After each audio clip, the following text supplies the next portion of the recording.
Saya izin rekam ya supaya nanti bisa dikirim ke yang mungkin hari ini telat atau nggak bisa bergabung.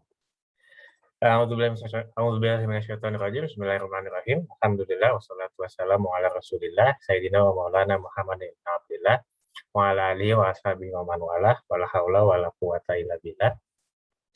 Yang sama-sama kita hormati dan ta'zimi Ustadz Taufikur Rahman, Dekan Fakultas Dakwah Institut PTIQ Jakarta, guru kita, dan teman-teman para sahabat sekalian. Assalamualaikum warahmatullahi wabarakatuh. Sebelumnya kita bersyukur kepada Allah Subhanahu Wa Taala atas limpah kasih sayangnya kita dapat bertemu secara virtual hari ini, sambil juga mengirimkan sholawat serta salam kepada junjungan kasih kita Nabi Muhammad SAW, juga kepada keluarga beliau, para sahabat dan pengikutnya yang istiqomah hingga akhir zaman. Ustadz Taufik dan teman-teman semua, selamat bergabung dan selamat datang di pertemuan kita yang pertama hari ini. Sebelumnya saya ingin mengucapkan terima kasih sebetulnya kepada Irsyan dan Mutiara. Jadi Ustadz Taufik perkenalkan ini Irsyan dan Mutiara ini yang sebetulnya punya ide awal yang memprakarsai pertemuan kita hari ini dan insya Allah beberapa pertemuan ke depannya. Jadi memang yang berkumpul hari ini cukup beragam sih, tapi ada yang teman-teman kuliah saya dan Irsyan, kebetulan saya dan Irsyan teman-teman kuliah, ada juga teman komplek, tetangga teman main saya di komplek, terus juga ada teman-temannya Mutiara juga yang merupakan temannya Irsyan. Jadi awalnya memang dari Irsyan dan Mutiara punya minat dan keinginan untuk belajar agama dengan lebih baik gitu. Kemudian setelah diskusi, wah bagus juga kalau kita kumpulkan beberapa teman yang mungkin punya minat yang serupa, terus dengan siapa ya gitu belajarnya. Nah, saya langsung ingat dengan Ustadz Taufik yang memang sangat rutin mengisi pengajian di berbagai tempat dengan format yang sangat terstruktur. Jadi ada silabus, ada kurikulumnya, dan kemudian format ini dirasa menarik buat teman-teman. Jadi alhamdulillah terkumpul sekitar 10-15 orang. Mungkin ada yang sudah bergabung, ada juga yang nanti menyusul. Jadi terima kasih banyak Ustadz Taufik atas keluangan waktu dan kesediaannya untuk menjadi narasumber. Di sini kami ingin belajar tentunya lebih lanjut dengan guru yang memang sudah terbukti keahlian dan khazanah keilmuannya. Gitu. Mudah-mudahan niat baik kita dan pertemuan kita hari dan ke depannya dianggap sebagai kebaikan oleh Allah Subhanahu Wa Taala. Nah, mungkin sebelum kita mulai, Ustadz Taufik dan teman-teman, saya izin menjelaskan kembali bagaimana kira-kira pertemuan kita ke depan nanti. Bentar, sorry.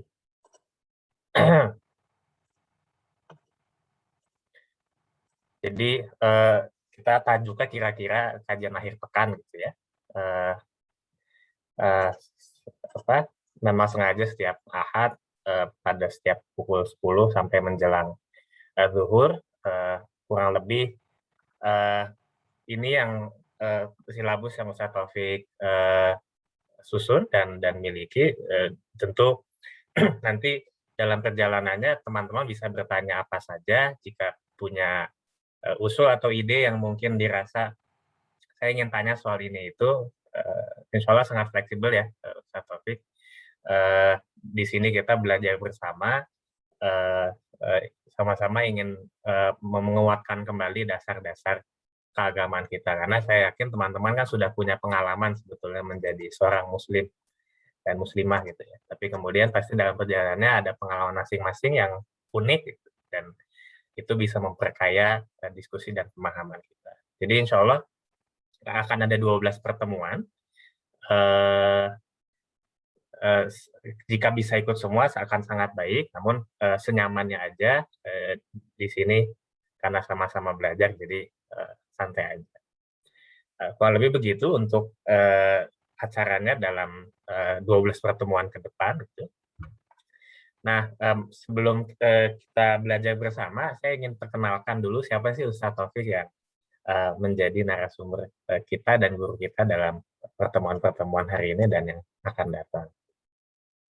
Jadi Ustadz Taufik adalah sehari-hari menjadi dosen dan Dekan Fakultas Dakwah Institut PTIQ Jakarta, menyelesaikan pendidikannya di Pondok Pesantren Al-Hikmah Benda Brebes, Pondok Pesantren Tahfidzul Quran An-Nuriyah Bumi Ayu Brebes, dan Pondok Pesantren Tahfidzul Quran Al-Asy'ariyah Kalibuber Wonosobo. Beliau menyelesaikan pendidikan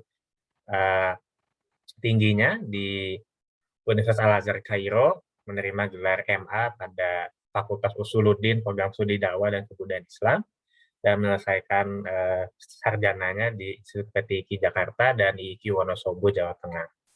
Beliau juga sedang menempuh pendidikan S3 atau doktoral di Institut PTIQ Jakarta.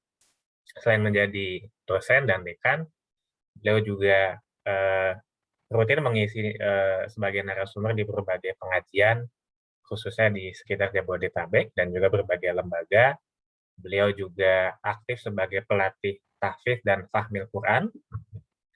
Juga dengan istri beliau, Ustazah Siti Zakiro, beliau mengelola rumah belajar Mishkatul Quran, sebuah rumah belajar yang memberikan kesempatan kepada mereka yang ingin belajar Al-Quran dengan lebih baik, baik itu TPA, TPQ, maupun juga program tahfidz di kediaman Ustadz Taufik dan Ustazah Zakiro. Jadi kurang lebih seperti itu.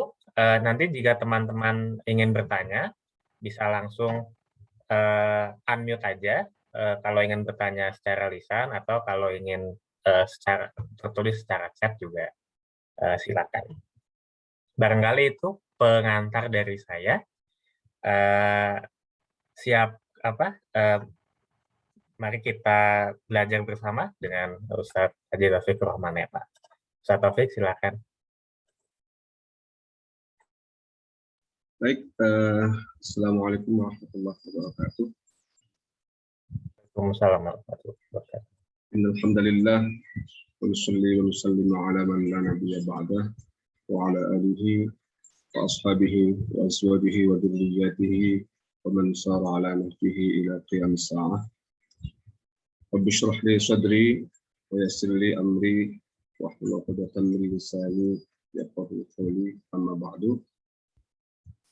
Yang saya muliakan dan saya hormati para hadirin dan hadirat yang ada di kajian virtual pada kesempatan pagi hari ini. Saya lihat namanya ngaji Ahad, ya. Maka saya buat kurikulumnya kurikulum ngaji Ahad. Ya. Mudah-mudahan apa yang kita laksanakan ini dicatat oleh Allah sebagai bagian dari amal soleh kita, karena orang mau belajar apapun ilmu Allah itu sebenarnya orang yang sedang berproses diri menuju surga Allah.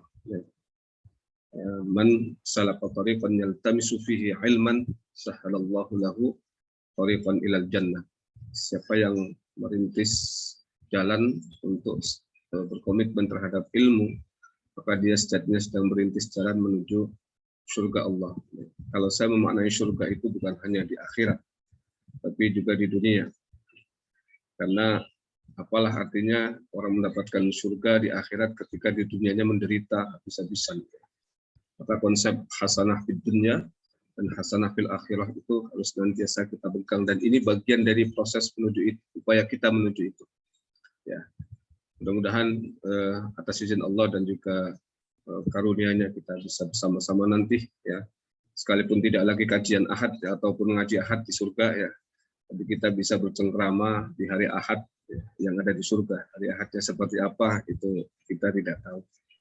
Baik, salawat dan salam mari sama-sama kita hadiahkan kepada baginda Muhammad SAW, Nabi yang senantiasa kita teladani, kita contoh, dan mudah-mudahan kita mampu minimal mendekati kesempurnaan sebagai seorang manusia dari pribadi dan karakter beliau. Amin ya rabbal alamin. Baik, Saya manggilnya teman-teman saja kali ya, karena kalau panggil bapak-bapak kok perasaan usianya masih di bawah 30 atau paling banter 30 tahun. Ya, ada juga yang kelihatannya mungkin belum menikah ya, termasuk hostnya tadi itu ya. Ya, maka saya panggil teman-teman, ya, saudara-saudara sekalian ya, saudara-saudara teman-teman sekalian yang saya hormati dan saya muliakan. Saya menerima proposal dari Pak Adrian dan kawan-kawan karena memang itu komitmen yang senantiasa saya ciptakan, saya ingin laksanakan dalam kehidupan ini untuk senantiasa menyebarkan kebaikan, berkontribusi dalam kapasitas yang bisa saya lakukan. Maka ini bagian dari upaya untuk melestarikan agama kita juga, supaya nilai-nilainya tetap terrealisasikan dan terimplementasikan di dalam kehidupan kita. Baik, saudara-saudara, teman-teman sekalian yang saya hormati, sesuai dengan silabus yang sudah disusun, ya, pada kesempatan kali ini kita akan membahas hakikat agama Islam sebagai rahmatan lil alamin. Ini judul besar barangkali ya, judul besar daripada apa yang kita kaji, dan nanti turunannya itu bisa dielaborasi dalam pertemuan-pertemuan berikutnya. Banyak orang yang keliru ya memahami Islam ya, sehingga perilaku, sikap dan perbuatannya tidak mencerminkan keberadaannya sebagai seorang muslim. Nah, Islam hadir ya, itu sesungguhnya bukan hanya sekedar untuk menjadi rahmat bagi manusia, tetapi bahkan kepada semesta, kepada seluruh makhluk ciptaan Allah Subhanahu wa taala. Dan ini adalah tujuan utama diturunkannya Islam kepada umat manusia dalam kerangka membangun harmoni, membangun rasa saling mengasihi, menyayangi, menghargai ya, antara satu manusia dengan manusia yang lain sebagai sesama manusia, satu dan yang lainnya sebagai sesama pemeluk agama walaupun berbeda, satu dan yang lainnya sebagai sesama pemeluk agama yang sama, agama Islam terutama, satu dan lainnya sebagai sesama pemeluk mazhab, bahkan yang tidak memeluk mazhab, dan satu serta yang lainnya sebagai sesama etnis, sesama apapun itu namanya. Ya. Jadi ini dibangun dalam kerangka itu. Nah, kalau kita memahami bahwa ya, kerangka dasarnya adalah rahmat kasih sayang, maka semuanya ya, refleksinya, manifestasinya harus dilatar belakangi oleh itu. Tidak boleh tidak. Apapun yang kita lakukan nantinya. Inilah mengapa kemudian Allah Subhanahu wa taala menegaskan di dalam Al-Qur'an bahwa apapun yang Allah lakukan terhadap makhluknya, bagaimanapun cara dia mengelola alam semesta ini, memelihara ya, itu apapun yang tampak di depan kita ya, sekalipun terlihat buruk menurut pandangan manusia, itu tetap ya, landasannya adalah Ar-Rahman Ar-Rahim. Maka Bismillahirrahmanirrahim, Alhamdulillahirabbil alamin, Ar-Rahman Ar-Rahim. Ada dua kali diulang. Bismillahirrahmanirrahim, nama Allah yang pertama itu disandingkan dengan Ar-Rahman dan Ar-Rahim yang kata dasarnya adalah rahmat, itu kaitannya dengan nama Allah. Kemudian Ar-Rahman dan Ar-Rahim di ayat yang ketiga kaitannya dengan ciptaan Allah. Kaitannya dengan pemeliharaan Allah. Jadi nama Allah melekat dalam zat Allah itu adalah kasih sayang. Nah, kemudian ya, nama dan zat yang penuh kasih sayang itu ya diimplementasikan melalui penciptaan Allah terhadap alam semesta ini, dan ketika Allah mengelola ciptaannya itu, cara Allah mengelola itu pun dengan Ar-Rahman dan Ar-Rahim. Sekalipun bisa jadi ya, menurut pandangan mata manusia yang terbatas itu, Allah berbuat dalam tanda kutip ya, mematikan manusia dengan pandemi misalnya, membunuh dalam tanda kutip dengan peperangan, ya, dengan terjadinya kekacauan dan lain sebagainya. Tetapi tetap, ya, kalau kita menelongok ayat ketiga dari Al-Fatihah itu, maka jelas tampak di situ bahwa Ar-Rahman dan Ar-Rahimnya Allah itulah yang menghegemoni, mendominasi pengelolaan Allah terhadap ciptaannya. Nah, inilah yang kemudian nanti diturunkan kepada Rasulullah melalui ajaran Islam.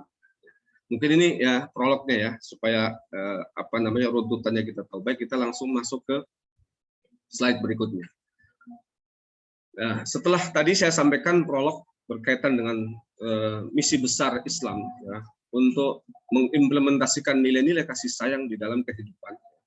Maka bagaimana ya, perspektif Al-Quran tentang rahmat itu? Ya.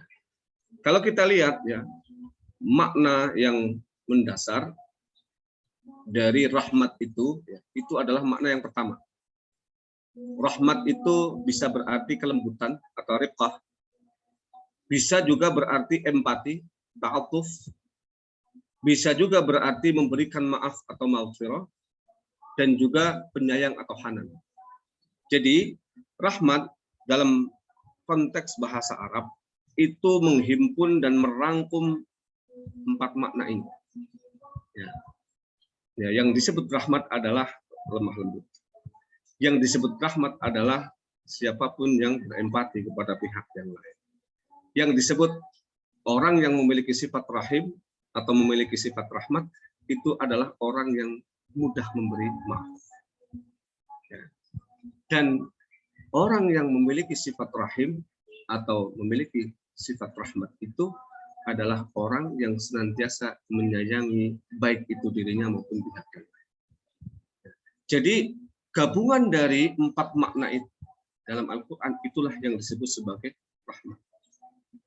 Orang ya, bisa jadi cara bicaranya lugas. Seperti saya ini, saya orang Tegal. Ya. Mungkin cara bicaranya agak lugas. Mungkin juga orang Batak. Ya. Orang Batak itu kalau dibandingkan orang Solo, jauh sekali tuh, baikkan langit dan sumur bor. Ini ada yang dari Batak atau enggak? Ya. Atau ada yang dari Solo. Makanya teman-teman saya pernah bilang, mendingan dimarahin orang Solo daripada dirayu orang Batak. Ya. Orang Solo marahnya masih pakai kromo inggil.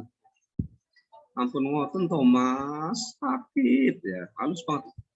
Giliran orang Batak merayu, aku cinta kamu, cintamu tidaklah, gitu ya. Jadi marah-marah kayaknya. Ya, sekalipun bisa jadi ekspresi dari cara dia berkomunikasi itu lugas, ya, tapi tidak boleh kemudian menghilangkan kelembutan di dalam hati. Ya, ini intinya bukan ada di tampilan luar ya, tapi yang penting hati kita. Sebab nanti dalam pandangan Islam rahmat itu tidak harus nanti lemah lembut. Ya, harus tidak boleh harus nanti lemah lembut ya. Kalau orang Jawa bilang kelemat-kemet gitu. Tidak harus seperti itu. Ya. Tapi juga dia harus memiliki empati. Bagaimana berempati kepada pihak yang lain dalam situasi yang sulit seperti ini. Dan tidak kalah sulit pula adalah senantiasa memberi maaf. Karena meminta maaf itu banyak orang bisa. Tapi memberikan maaf itu sangat sulit. Apalagi orang itu pernah melakukan sesuatu yang amat menyakiti hati kita. Itu bisa terngiang-ngiang terus dalam hidup kita. Dan ketika ya, kita ingin menghapus memori buruk itu luar biasa sulit. Maka kalau kita ingin meniru dan meneladani sifat Allah yang disebut Rahman dan Rahim itu, maka jadilah orang yang mudah memberikan maaf sebesar apapun kesalahan orang itu. Jadi kalau kita belum sampai kepada tataran itu, ya rahmat itu masih hanya menjadi jargon, ya, menjadi simbol-simbol saja, tidak sampai pada tataran implementasi atau pelaksanaan. Dan yang keempat juga penyayang. Ya. Ada kalau pengasih itu sifat Allah, Ar-Rahman itu hanya sifat Allah, tapi manusia itu bisa memiliki sifat penyayang. Nah, 4 komponen inilah yang terhimpun di dalam kata rahmat. Kalau kita berbicara rahmat dalam perspektif Al-Quran, lawannya adalah azab, kemadharatan, dan kekasaran. Jadi hal-hal yang berkaitan dengan azab, kemadaratan, suatu yang memberikan madarat, bahaya kepada pihak yang lain, sesuatu yang kasar, ya, itu adalah lawan daripada rahmat. Ini makna yang pertama, dan inilah makna yang kemudian menjadi landasan bagi kita untuk mempelajari rahmat itu nantinya. Walaupun dalam Al-Quran juga ada makna-makna yang lain. Rezeki misalnya dalam Al-Isra itu disebut sebagai rahmat. Ya. Karenanya Bapak dan Ibu, saudara-saudara sekalian, ya, orang yang diberi rezeki apapun bentuk rezekinya itu sejatinya adalah rahmat dari Allah yang dianugerahkan kepadanya. Rezeki, ya, misalnya seperti saya, ya, jenggotnya tidak terlalu setebal Mas Adrian misalnya, gitu. Itu juga namanya rezeki. Ya.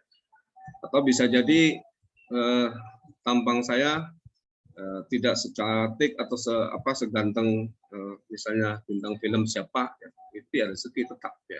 Nah rezeki itu apapun itu bentuknya, ya, baik itu fisik maupun non fisik, ya, itu adalah rahmat dalam perspektif Al-Quran. Ya, jadi syukurilah. Ya. Yang selanjutnya adalah kenabian. Kenapa kenabian disebut rezeki? Karena ini rezeki yang paling besar sejatinya. Selain rezeki kesehatan, rezeki kehidupan, rezeki penciptaan, itu adalah rezeki kenabian yang Allah turunkan kepada kita. Kita tidak bisa membayangkan kalau kita tidak memiliki Rasulullah. Dengan apa kita mengkaji Islam sekarang ini? Bagaimana kemudian umat bisa tercerahkan? Bagaimana kita bisa menggapai jalan yang diridhoi oleh Allah? Kemudian makna selanjutnya tanah yang subur. Ya, ini kalau kita kontekstualisasikan bukan hanya tanah. Ya, bisa jadi emas permata, ya, itu tidak harus berbentuk tanah, investasi saham, ya. Ini yang suka main di bidang saham itu, ya, itu pun masuk dalam kategori ini. Ya. Yang terpenting adalah ada sesuatu potensi dari ciptaan Allah berupa sumber daya alam, ya, itu yang kemudian bisa dieksplorasi oleh manusia dalam kerangka untuk mencapai kebahagiaan di dunia. Itu namanya tanah yang subur. Ya. Bisa masuk dalam kategori tadi itu, emas, permata, ataupun pertambangan, ataupun investasi, saham, dan lain sebagainya. Kemudian juga Al-Quran disebut rezeki. Ya. Itu dalam Al-Quran sendiri mengatakan, Al-Quran Yunus 57 bisa dilihat nanti. Al-Quran adalah rezeki. Bagaimana tidak rezeki? Ya, kalau tidak ada Al-Quran kita tidak bisa ngaji ahad ini. Kalau tidak ada Al-Quran, ya barangkali ya rezeki saya tidak sebanyak sekarang ini. Ya. Karena ada Al-Quran itu kemudian ada rumah belajar Al-Quran, ada santri, kemudian ada juga donatur, ya, kemudian juga ada pekerjaan karena kuliah saya dulu di bidang Al-Quran dan kemudian pekerjaannya juga di bidang Al-Quran. Ya. Apalagi kalau kita telisik lebih jauh, rezeki Al-Quran ini ya, bisa mencakup seluruh aspek kehidupan manusia. Kemudian juga hujan dalam perspektif Al-Quran itu disebut juga rezeki. Dan rezeki yang paling diharapkan oleh semua umat Islam tentu saja adalah rezeki surga. Nah, saya sampaikan tadi, 6 makna terakhir bukan makna sesungguhnya dari rahmat, tetapi identik dengan rahmat karena 6 hal di atas dirasakan oleh manusia sebagai bentuk kebaikan dari Allah Subhanahu wa Ta'ala. Kalau bisa kita rangkum, ya, bahwa yang namanya rahmat itu bisa dilihat itu. Ada yang berbentuk materi, ada yang berbentuk immateri. Ya. Ada yang bentuknya adalah sesuatu yang bisa dinikmati secara fisik, tapi ada yang tidak bisa dinikmati secara fisik, namun bisa dinikmati secara non fisik. Ya. Dan kalau kita bicara lebih, ya, dalam lagi, ya, maka rahmat yang terbesar yang Allah turunkan kepada kita sebenarnya adalah rahmat yang disebut sebagai iman atau orang yang memiliki keyakinan terhadap agama Islam. Nah, ini bisa mungkin dirangkum dalam Al-Quran dan kenabian tadi itu, ya, sebagai rahmat terbesar yang Allah anugerahkan kepada umat manusia ketika dia meyakini Al-Quran dan meyakini kerasulan Muhammad SAW. Ya, walaupun tentu saja ya, rahmat-rahmat yang lain juga tidak kalah penting untuk menopang, ya, kehidupan kita supaya bisa mencapai sukses secara lahir maupun batin. Baik, slide selanjutnya. Nah, sekarang tadi makna kan, sekarang konsep rahmat dalam Al-Quran seperti apa? Nah, ketika kita baca ayat-ayat Al-Quran, maka yang dimaksud rahmat dalam konsepsi Al-Quran adalah segala bentuk kebaikan yang memberikan manfaat dan maslahat bagi manusia di dunia dan akhirat itu dikategorikan rahmat. Ya. Walaupun bisa jadi bentuknya tidak menyenangkan seperti pandemi ini. Pandemi ya, kalau kita telisik ya dengan lebih komprehensif ya, dalam sudut pandang kita yang terbatas ini ya. Sebenarnya bisa sampai pada satu titik di mana ternyata dalam kesulitan ini ada manfaat dan maslahat yang bisa kita petik. Jadi kalau dalam konsepsi seorang mukmin sejati, pandemi ini rahmat. Asal dia tahu ya bagaimana kemudian menemukan itu, bagaimana kemudian dia menelisik secara cermat dan pada akhirnya menemukan. Salah satu temuan yang sangat sederhana dan sedang kita laksanakan adalah aplikasi ini, teknologi ini. Dulu sebelum pandemi ya, kita tidak bisa membayangkan bahwa orang bisa melakukan komunikasi dengan sangat lancar ya, tanpa ada hambatan apapun ya. Bukan hanya di satu wilayah negara, tapi bahkan berbagai wilayah di seluruh dunia ini secara global. Nah, sekarang ya, dengan adanya pandemi orang kemudian berupaya untuk mengeksplorasi ya kemampuan dan kompetensi dalam bidang sains dan teknologi, pada akhirnya ditemukan ini. Dan sekarang menjadi solusi bagi banyak persoalan yang kaitannya dengan kesulitan untuk offline. Sekarang saya kajian banyak yang offline, online, kemudian bahkan ada bimbingan Al-Quran, ada MAN 22 itu minta setiap minggu. Saya sebagai mentornya. Itu pun karena di sana ada santriwatinya dan santriwatinya sedang ada di rumah masing-masing karena online, akhirnya melalui Zoom juga. Jadi banyak hal yang bisa dilakukan. Bahkan sekarang setoran tahfidz itu banyak juga yang pakai Zoom. Ya. Saya itu ngajar tahfidz juga di PTI. Soalnya aplikasi juga untuk meeting gitu. Semua ya. Nah, ini kan kalau kita ya telisik lebih jauh, ya, ternyata pandemi itu tidak. Walaupun tentu saja mungkin ada sebagian yang merasakan itu adalah katakanlah ujian yang berat. Tapi kalau kita bicara dalam konteks yang lebih luas, karena Allah itu ketika melakukan sesuatu itu jangan kemudian kita nilai secara parsial, ya, sepotong-sepotong, tapi coba secara komprehensif, lebih utuh. Ya, itu pasti akan menemukan. Karena seringkali sesuatu itu buruk, ya, menurut pandangan kita, tapi hakikatnya dia tidak buruk. Mengapa dia menjadi buruk? Dalam pandangan kita, karena bisa jadi yang pertama, karena keterbatasan pemahaman kita, keterbatasan jangkauan kita, sehingga memandang bahwa sesuatu yang sebenarnya baik itu buruk. Contohnya mudah sekali, ya. Saya seringkali mencontohkan itu. Coba teman-teman sekalian masukkan itu pensil, ya, ke dalam air putih di satu gelas yang transparan. Pensilnya lebih panjang daripada gelasnya. Coba masukkan pensil itu, ya, maka akan terlihat ketika pensil itu memasuki air, itu dia akan bengkok, betul nggak? Jadi akan berubah bentuknya itu, ya, sedikit melengkung, ya, tidak lurus lagi. Ya. Nah, sekarang pertanyaannya adalah, apakah memang pensil itu yang menjadi bengkok atau kemampuan jangkauan ya, pandangan kita yang terbatas? Pasti jawabannya dia yang kedua. Karena jangkauan kita yang terbatas, sesuatu yang lurus menjadi bengkok. Ya. Itulah ya cara pandang manusia yang terbatas memandang perbuatan Allah yang tidak terbatas. Ya. Sehingga seringkali ya cara pandang kita itu tidak semestinya, ya, tidak komprehensif. Ini yang pertama. Yang kedua, bisa jadi karena cara pandang kita yang salah.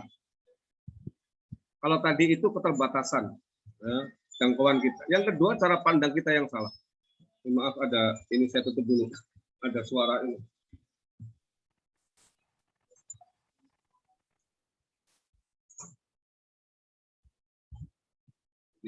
Ada dua suara, yang satu suara orang ngaji, memang santri-santri sebelah lagi saya suruh simakan. Baik, Ustaz. Satunya suara tukang. Ya. Baik ya. Tadi yang kedua adalah cara pandang kita yang salah. Contohnya apa? Saya punya tai lalat sedikit, ya, kecil, tapi dilihatnya pakai mikroskop. Cara memandang tai lalat itu dengan mikroskop didekatkan, itu pasti akan terlihat apa? Terlihat menakutkan, mengerikan. Orang benda hitam berbulu, ya, dan bulunya besar-besar, bendanya juga besar sekali. Ya. Menakutkan, mengerikan, menjijikkan bisa jadi. Tapi coba mikroskopnya kita singkirkan dan kemudian coba pandang tai lalat itu dalam jarak pandang ideal di muka seseorang. Begitu kita pandang dengan cara yang benar, subhanallah. Tadinya mengerikan, menakutkan, menjijikkan, berubah. Subhanallah, cantik banget ya cewek itu. Tambah cantik karena tai lalatnya proporsional. Berubah ya penilaian kita setelah kita meluruskan cara pandang kita, mengoreksi cara pandang kita. Nah, jadi itulah rahmatan itu. Ar-Rahman Ar-Rahim tadi itu. Sekalipun bentuknya itu sesuatu yang tidak menyenangkan. Dan itu banyak sekali terjadi kepada kita.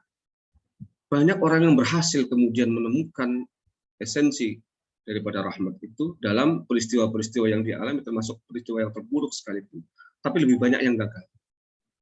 Ya, lebih banyak yang gagal dan tidak menemukan itu. Maka bersyukurlah siapapun yang berhasil menemukan esensi rahmat Allah di dalam peristiwa-peristiwa, pengalaman-pengalaman hidupnya. Dan ketika ini bisa kita lakukan, subhanallah, ya. Jargon wa ma arsalnaka illa rahmatan lil alamin itu betul-betul Islam itu datang ya sebagai rahmat bagi pemeluknya, bagi siapapun yang berkomitmen terhadap ajaran-ajarannya.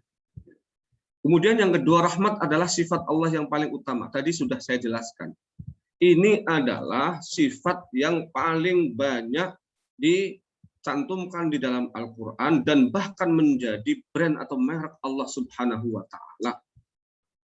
Dan selagi itu adalah merupakan sifat yang paling dominan dari Allah, maka sifat-sifat yang dalam tanda kutip berlawanan dengan itu menjadi tidak dominan.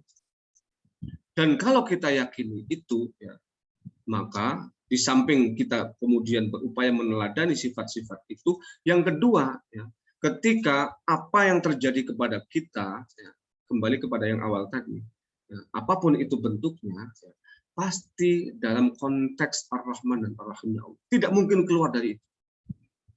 Tidak akan keluar dari itu. Ya. Sekalipun bisa jadi, ya, tadi saya sampaikan, ya, bentuk daripada rahmat Allah itu ya, tidak menyenangkan, seperti sakit misalnya. Saya pernah ceritakan kalau sudah salah di kajian rumahan dulu Pak Mas Adrian itu.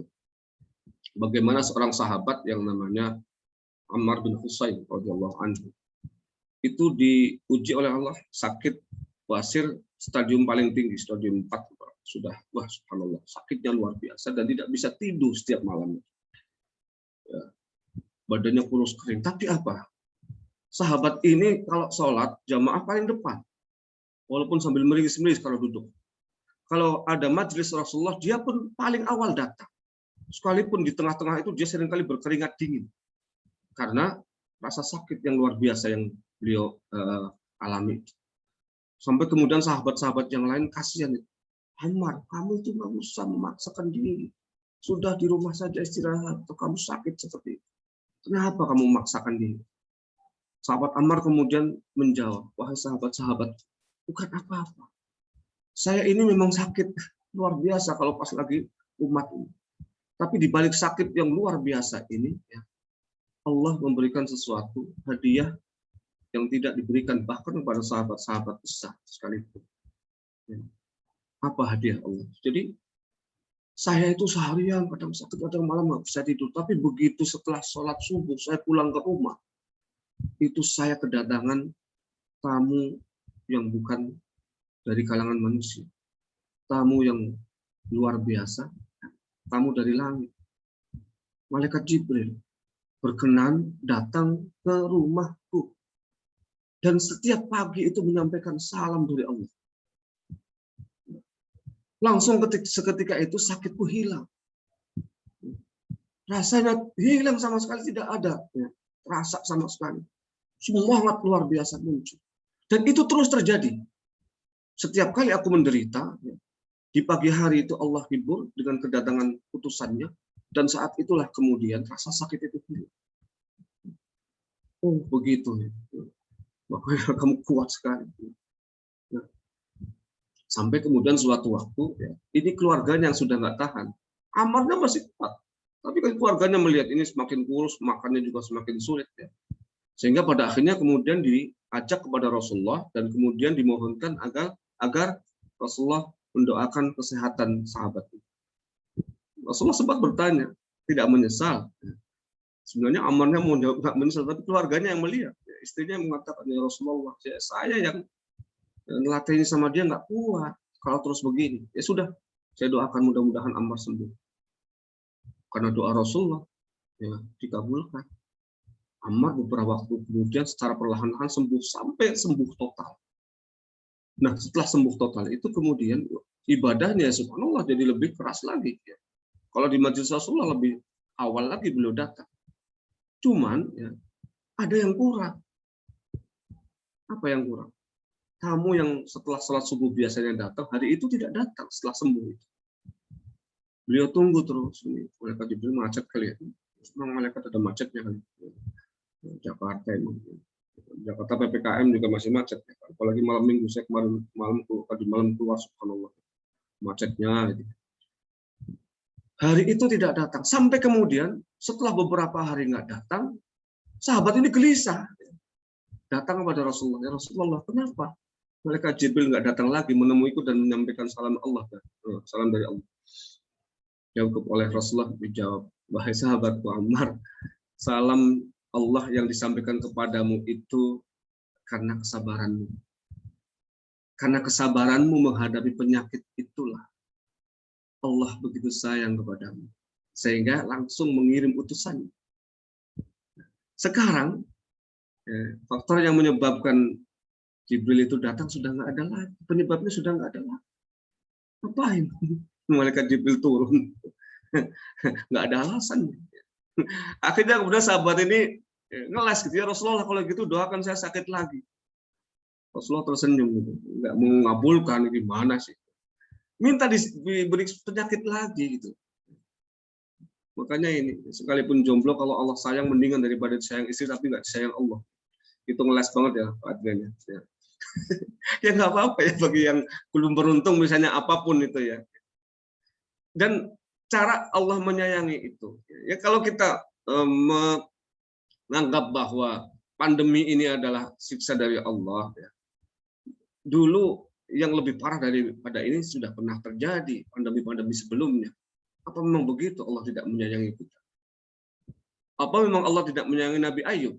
Seumur hidup beliau diuji dengan sakit terus. Kalau orang yang sakit berarti tidak disayang Allah. Belum tentu. Ya, justru sayangnya Allah kepada Nabi Ayub itu lewat penyakit itu. Karena dengan sakitnya itu ya, terlihat siapa sejatinya Nabi Ayub itu kan. Ya. Maka Ar-Rahman dan Ar-Rahim harus kita senantiasa pegang. Ya. Bahwa itulah ya, yang Allah lakukan kepada kita. Apapun bentuk ya, yang tampak, yang zahir, yang bisa jadi terlihat buruk. Tadi itu. Ya. Yang ketiga, sifat rahmat ini kemudian diturunkan kepada Nabi Muhammad. Saya sudah sampaikan tadi. Bima rahmatin minallahi lintalahum dalam Ali Imran ayat 199. Kemudian At-Taubah, laqad ja'akum rasulun min anfusikum, seterusnya. Itu ayat yang menjelaskan tentang sifat rahmatnya Rasulullah Sallallahu Alaihi Wasallam.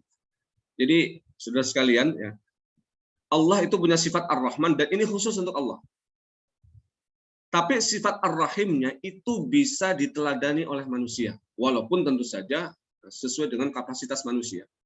Yang punya otoritas sifat Ar-Rahman itu hanya satu, yaitu Allah. Maka tidak ada satupun makhluk yang memiliki sifat Ar-Rahman ini. Karena apa? Sifat Ar-Rahman itu adalah sifat pemberi tanpa pernah mau menerima. Sifat memberi tanpa pernah mau melihat siapa yang menerima pemberian itu. Mau dia membalas, mau dia bahkan mengejek-ejek, menjelek-jelekan, memaki-maki yang memberi itu. Ya. Jadi sifat Ar-Rahman itu adalah memberi tanpa batas. Itu tidak dimiliki manusia. Tapi kalau penyayang, ya, itu bisa dimiliki manusia. Karena apa? Penyayang ini adalah terbatas. Ya. Jadi makanya Ar-Rahim itu sifat rahmat Allah yang terbatas diberikan kepada orang mukmin. Ada yang mengatakan di dunia dan di akhirat, ada yang di akhirat saja. Karenanya, ya, kalau Rahim, ya, itu sama-sama akarnya dari kata Ar-Rahmat, Ar-Rahmah, Rahmatun, itu bisa dimiliki oleh manusia sesuai dengan kapasitasnya masing-masing. Dan karenanya siapapun yang ada di sini yang sudah punya pasangan, jangan berharap orang ini memiliki rasa kasih seperti kasihnya Allah yang tidak terbatas. Dia pasti sayang sesayang apapun kepada kita. Pengasih sepengasih apapun kepada kita, pasti ada batasnya. Maka suatu waktu dia kadang-kadang nyebelin. Suatu-waktu kadang ngomel melulu setiap seharian. Kadang-kadang pas kalau lagi baikan itu gantengnya kelihatan, tapi kalau pas lagi galak, ya, lagi ngamuk itu jelek semua kelihatan. Ya dia manusia. Dia memang sayang kepada kita, tapi ada keterbatasannya, ada batasnya, ada apa namanya sesuatu yang menjadi apa namanya batasannya tidak bisa dilewati. Nah, kalau kita bercermin dari itu, rahmat, ya, yang diberikan kepada Nabi Muhammad itu rahmat manusia, bukan rahmatnya Allah. Kita harus pahami itu. Sebab apa? Ada orang yang terlalu memuji-muji Rasulullah dan pada akhirnya mengkultuskan beliau sama seperti orang-orang yang mengkultuskan Nabi Isa, dan ini berbahaya. Ya. Jadi itu. Nah, sifat rahmatnya Rasulullah ini kemudian diturunkan kepada para sahabat dan para generasi berikutnya, termasuk juga kepada umatnya yang mengusung, ya, rahmat ini sebagai ajaran yang paling dominan di dalam agama. Nah, itulah barangkali, ya, konsep rahmat, ya. Jadi harus ada batasan yang jelas bahwa rahmat Allah itu tidak terbatas. Kaitannya dengan Ar-Rahman tadi. Tetapi rahmatnya manusia, ya, yang sifatnya digambarkan oleh Al-Quran dengan kata Ar-Rahim, itu memiliki keterbatasan. Tetapi, ya, kita upayakan sekalipun terbatas itu maksimal, ya, optimal. Ya. Jadi optimalisasi rahmat, ya, di dalam cara kita bersikap, berperilaku, ya, berpikir dan seterusnya itu harus tercermin di dalam apa-apa yang kita lakukan sehari-hari.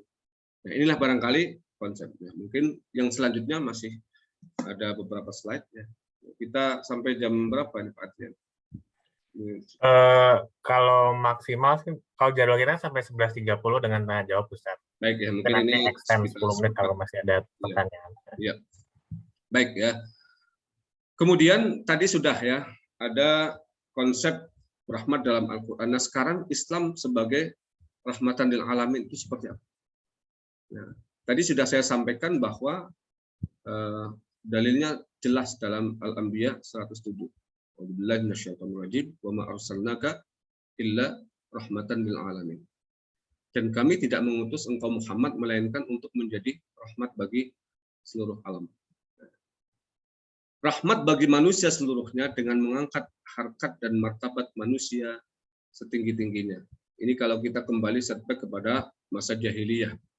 Ketika manusia diperlakukan seperti barang dagangan, ya, seperti sesuatu yang bisa diperjualbelikan, ya, bahkan seperti benda-benda yang tidak berharga, budak-budak disiksa, dibunuh tanpa ada konsekuensi apapun, wanita diperlakukan seperti mainan dan lain sebagainya.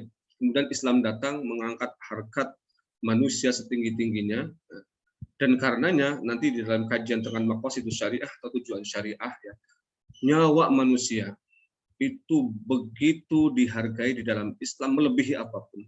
Bahkan ketika seseorang sedang melakukan ibadah yang paling inti di dalam ajaran Islam, yaitu sholat, ketika nyawanya terancam, maka dia harus menghentikan aktivitas sholat itu, sekalipun konsekuensinya dia tertinggal karena kehabisan waktu. Ya. Ini menunjukkan bahwa manusia di dalam pandangan Islam, ya, itu adalah memiliki nilai dan harkat yang paling tinggi, mengalahkan siapapun.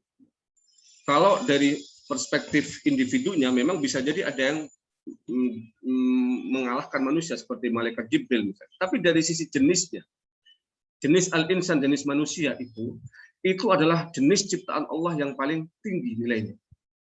Karena dia memiliki kelebihan yang tidak dimiliki oleh makhluk-makhluk selain manusia.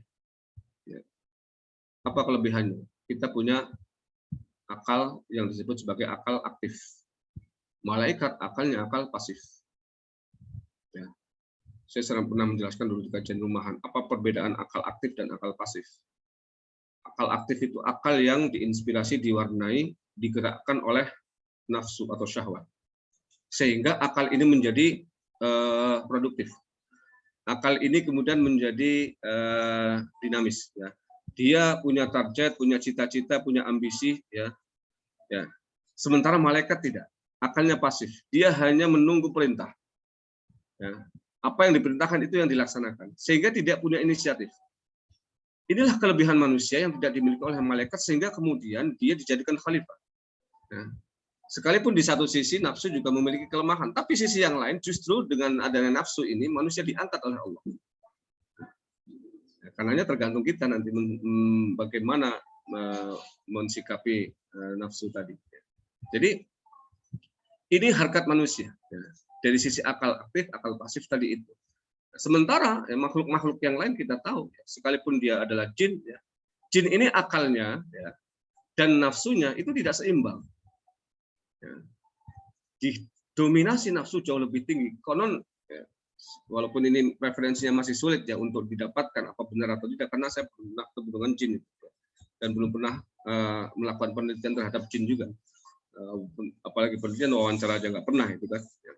Kalau ke belakang situ udah ngacir dulu gitu kan. Ya. Itu konon jin yang paling cerdas itu adalah anak manusia usia 10 tahun. Kemampuannya itu. Ya. Sehingga dia tidak akan bisa untuk menciptakan peradaban. Orang akalnya hanya segitu jangkauannya. Ya. Apalagi kalau kita bicara binatang, maka ya, harkat dan martabat manusia ya, itu sejatinya ya, itu justru terangkat karena dia punya nafsu dan syahwat. Kalau menurut saya, ya. Jadi nafsu dan syahwat itulah keunggulan manusia, ya. Ya, di samping tadi itu karena dia punya akal yang kemudian mengendalikannya. Nah dari sinilah kemudian ya harkat manusia menjadi terangkat. Yang kedua, mengapa?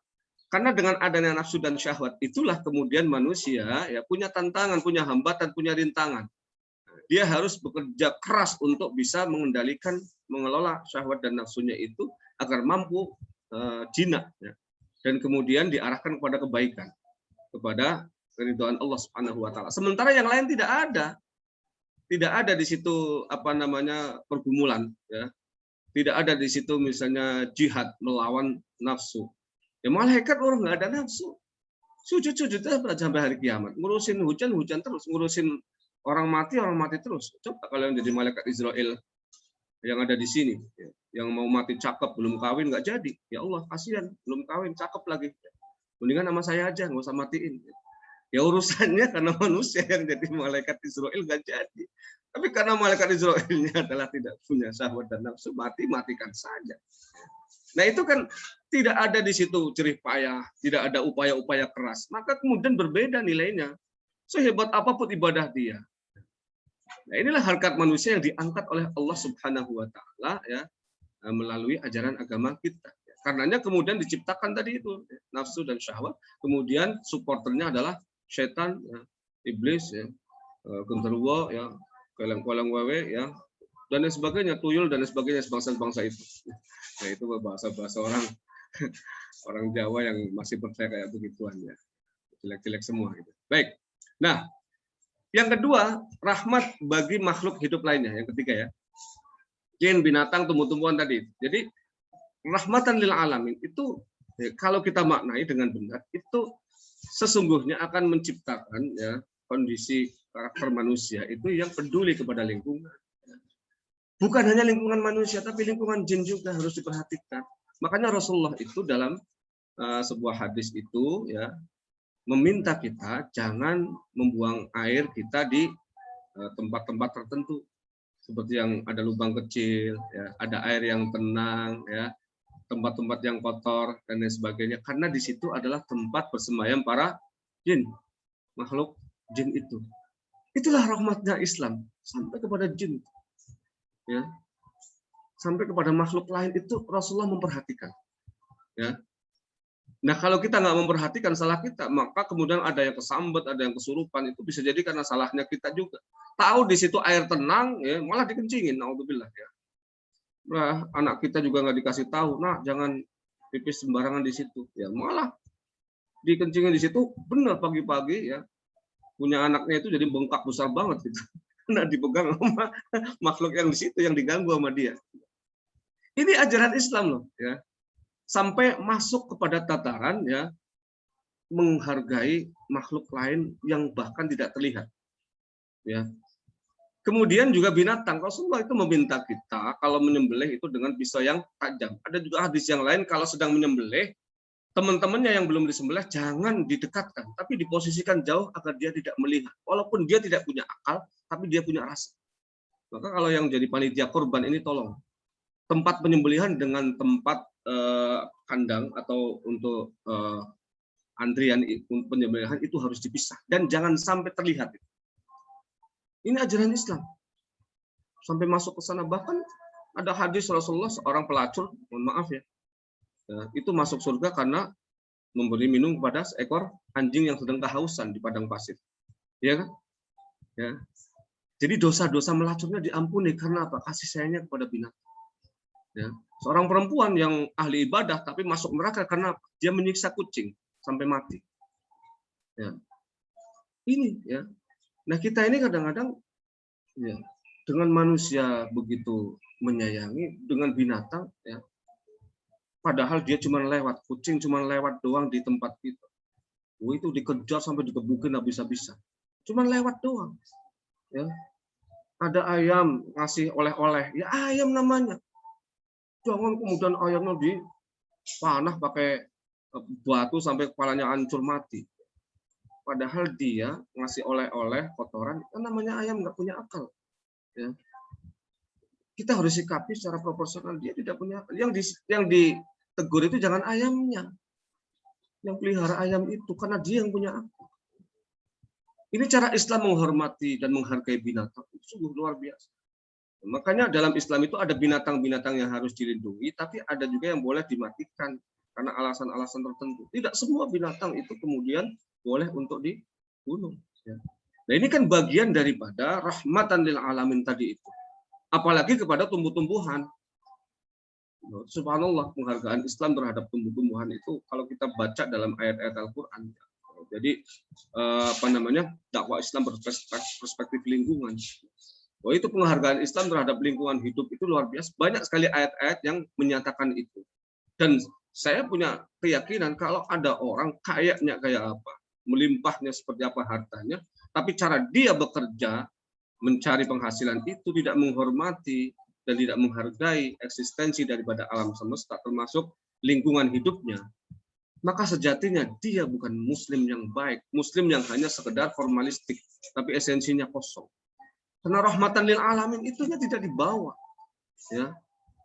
Makanya Islam tidak memperbolehkan orang, ya, memperkaya diri tapi dengan cara merusak lingkungan. Apapun itu bentuk kerusakannya.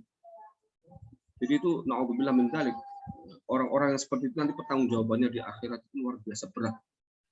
Nah, dia mengeruk kekayaan dari alam tapi merusak alam itu sendiri. Nah, ini harus hati-hati, ya. Siapapun nanti yang akan terjun di sana, ya. Kalau terlihat bahwa pekerjaannya itu merusak, ya, alam semesta, walaupun dia juga mengeksplorasi untuk kemaslahatan manusia di satu sisi, tapi sisi yang lain ternyata kerusakannya lebih besar daripada manfaat yang diperoleh, mendingan nyari kerjaan lain deh. Karena itu nggak akan berkah seumur hidup. Ya, itu sudah menyalahi prinsip-prinsip rahmatan lil alamin. Ya. Jadi kalau kayak begini seharusnya kita yang paling keras loh, bukan Greenpeace, bukan apa itu ya, LSM itu, kita yang harus paling keras itu, menghadapi orang-orang yang tidak menghormati lingkungannya, ya, tidak menjaga lingkungan yang melestarikannya. Bahkan pada benda-benda mati, maka saya sering kali katakan kalau ada orang mencuci mobilnya dengan niat untuk ibadah, itu dia sedang beribadah kepada Allah. Kalau ada orang memberikan upah kepada tukang cuci motor sebulan sekali, 2 bulan sekali, uang yang dia berikan 15.000 kepada tukang cuci motor itu akan dicatat oleh Allah sebagai bagian daripada ibadah. Karena apa? Dia menghormati ciptaan Allah. Sekalipun yang menciptakan manusia itu kan wasilah. Tapi hakikatnya Allah yang menciptakan motor-motor itu. Allah yang menciptakan mobil-mobil itu. Ya. Makanya kalau ada orang membersihkan rumahnya, menyapu halamannya, ya itu pun bagian daripada rahmatan lil alamin. Rasulullah sudah memberikan banyak contoh kok. Contohnya misalnya beliau tuh memberikan nama-nama kepada benda-benda mati yang beliau sukai. Banyak ya riwayat-riwayat dalam hadis itu yang dimana beliau tuh memberikan nama misalnya kepada pedangnya Dzulbaqar yang paling terkenal itu. Kenapa diberikan nama? Karena beliau ingin memperlakukan benda-benda mati itu seolah-olah mereka punya nyawa. Kalau kita panggil nama kan berarti dia punya nyawa. Tujuannya apa? Rasulullah ingin memperlakukan mereka itu sama seperti beliau memperlakukan manusia atau makhluk-makhluk yang hidup. Sehingga apa? Penghormatannya tidak berbeda. Ini kadang-kadang mohon maaf, banyak orang yang memperlakukan benda-benda mati pada saat dia dibutuhkan, ya, itu luar biasa. Tiap hari dipegang-pegang itu. Dielus-elus tiap hari. Begitu sudah mulai buruk, mulai jelek. Ya, ditinggalkan begitu saja. Kalau ditinggalkan untuk bermanfaatan nggak masalah. Makanya saya sering kali anjurkan kalau ada yang punya barang-barang rongsokan dan kemudian bisa dimanfaatkan untuk orang lain, berikan itu. Mendingan daripada dianggurin di rumah kita dan kemudian tidak ada manfaat. Maaf ini Pak.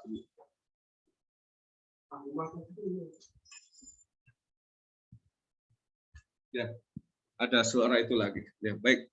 Jadi saya anjurkan kalau kita punya rongsokan apapun motor, terutama yang ada bermanfaatnya mesin-mesin yang masih bisa digunakan. Saya sering kali tukang rongsok yang datang ke rumah itu, ya kita sebagai wasilah kita untuk beribadah. Ini barang, ya kalau di rumah ini tidak ada manfaatnya, kalau diberikan pada orang lain kemudian bermanfaat. Itu bagian dari ibadah kita juga, itu bagian rahmatan lil alaminnya agama kita. Ya berarti implementasinya ada pada diri kita juga kepada benda-benda itu. Jangan biarkan benda-benda itu menangis kalau dia punya rasa itu. Ya. Mereka sebenarnya kalau kita bercermin pada ayat Allah itu kan semua yang ciptaan Allah itu kan bertasbih. Wa in min syai'in illa yusabbihu bihamdihi walakin la tafqahuna tasbihahum. Segala sesuatu yang Allah ciptakan itu bertasbih kepada Allah. Tapi kalian tidak paham tasbih mereka. Mereka itu punya rasa. Ya. Hanya kita saja yang kadang-kadang memang tidak tahu diri, ya. Nggak merasa. Ya. Mereka punya. Ya. Nah, ini bagian dari rahmat. Nabi sudah menyontohkan, ya kita paling tidak mendekati beliau. Nah, kemudian diutusnya Rasulullah, keberadaan Islam menjadi rahmat yang sesungguhnya dunia akhirat bagi orang yang mau mengikuti ajaran-ajarannya. Namun bagi yang berpaling darinya, rahmat tersebut tidak akan diperoleh. Jadi kadang muncul pertanyaan, kenapa sih hidup saya susah banget sementara sebelah kok kelihatan damai? Kita harus otokritik, ya. Jangan kemudian langsung menyalahkan dalam tanda kutip Allah karena tidak memberikan nasib baik kepada kita. Bisa jadi ya, orang tersebut sudah mendapatkan rahmat dari Allah karena dia menerima apapun yang Allah berikan kepadanya, Allah timpakan kepadanya, ya, dan pada akhirnya kemudian dia mampu untuk mendapatkan buahnya atau mendapatkan hasil daripada apa yang dia lakukan. Tapi bisa jadi kita belum sampai ke sana. Maka Al-Quran itu hudan linnas, ya, petunjuk bagi manusia sebagai subjek. Ya. Al-Quran ya sebagai subjek, ya, menyampaikan petunjuk kepada manusia sebagai objeknya. Nah, itu iya, tapi sebagai objek kita tidak semuanya menerima Al-Quran itu sebagai petunjuk. Maka ada dalam Al-Quran hudal linnas, ada hudal lil muttaqin, hudal lil mu'minin, rahmatan lil mu'minin. Ya. Jadi Al-Quran sebagai subjek dia petunjuk bagi semua manusia, bahkan seluruh alam. Tapi ya, sebagai objeknya kita yang menerima petunjuk Al-Quran itu sikapnya beragam. Maka ada yang al-muttaqin, ada yang menerima dengan totalitas, ada yang al-mu'minin menerima ya sebagai orang yang meyakini kebenaran itu, tapi ada yang menerimanya setengah-setengah, ada yang seperempat, ada yang menerima yang enak-enak saja, yang tidak enak ditolak. Itu macam-macam nanti itu penerimaan daripada objeknya itu.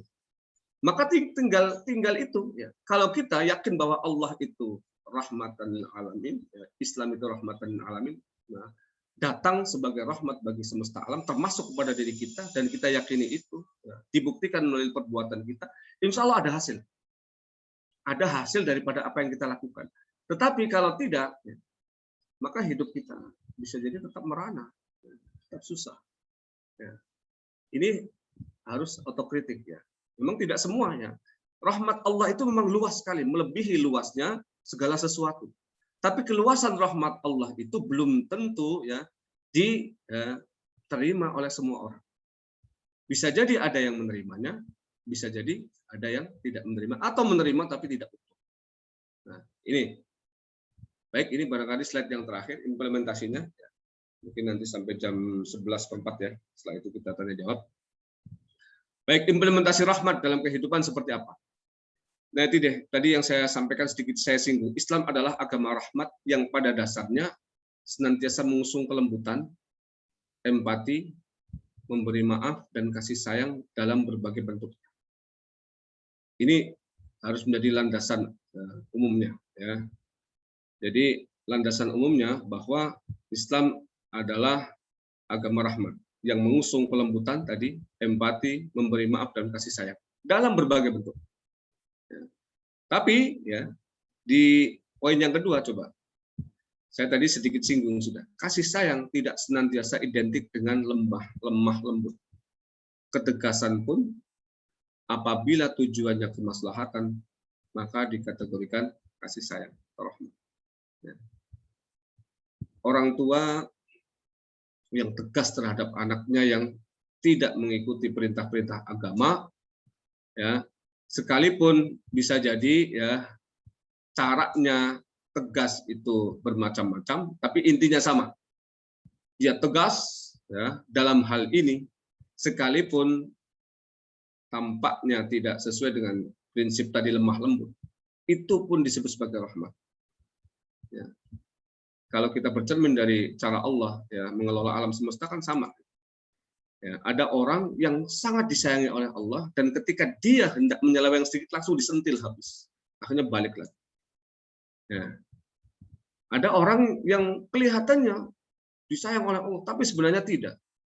Dia sedang dibiarkan terjerumus ya, semakin jauh dari rahmat Allah.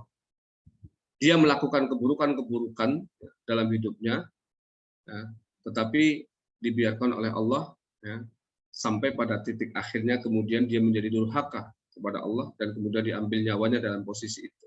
Itu namanya istidraj. Ya, duitnya tambah banyak, semakin dia tidak sholat, semakin melimpah hartanya, semakin dia durhaka, semakin menyeleweng dari perintah-perintah Allah, semakin melimpah ruah ya kekayaannya dan seterusnya. Ya.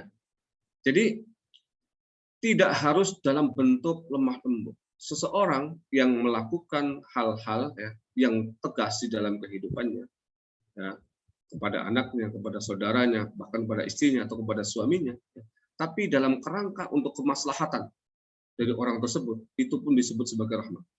Dan ini seringkali disalahartikan bahwa orang kalau begini itu tidak rahmatan lil alamin. Islam rahmatan lil alamin itu lemah lembut, harus lembut. Tidak harus.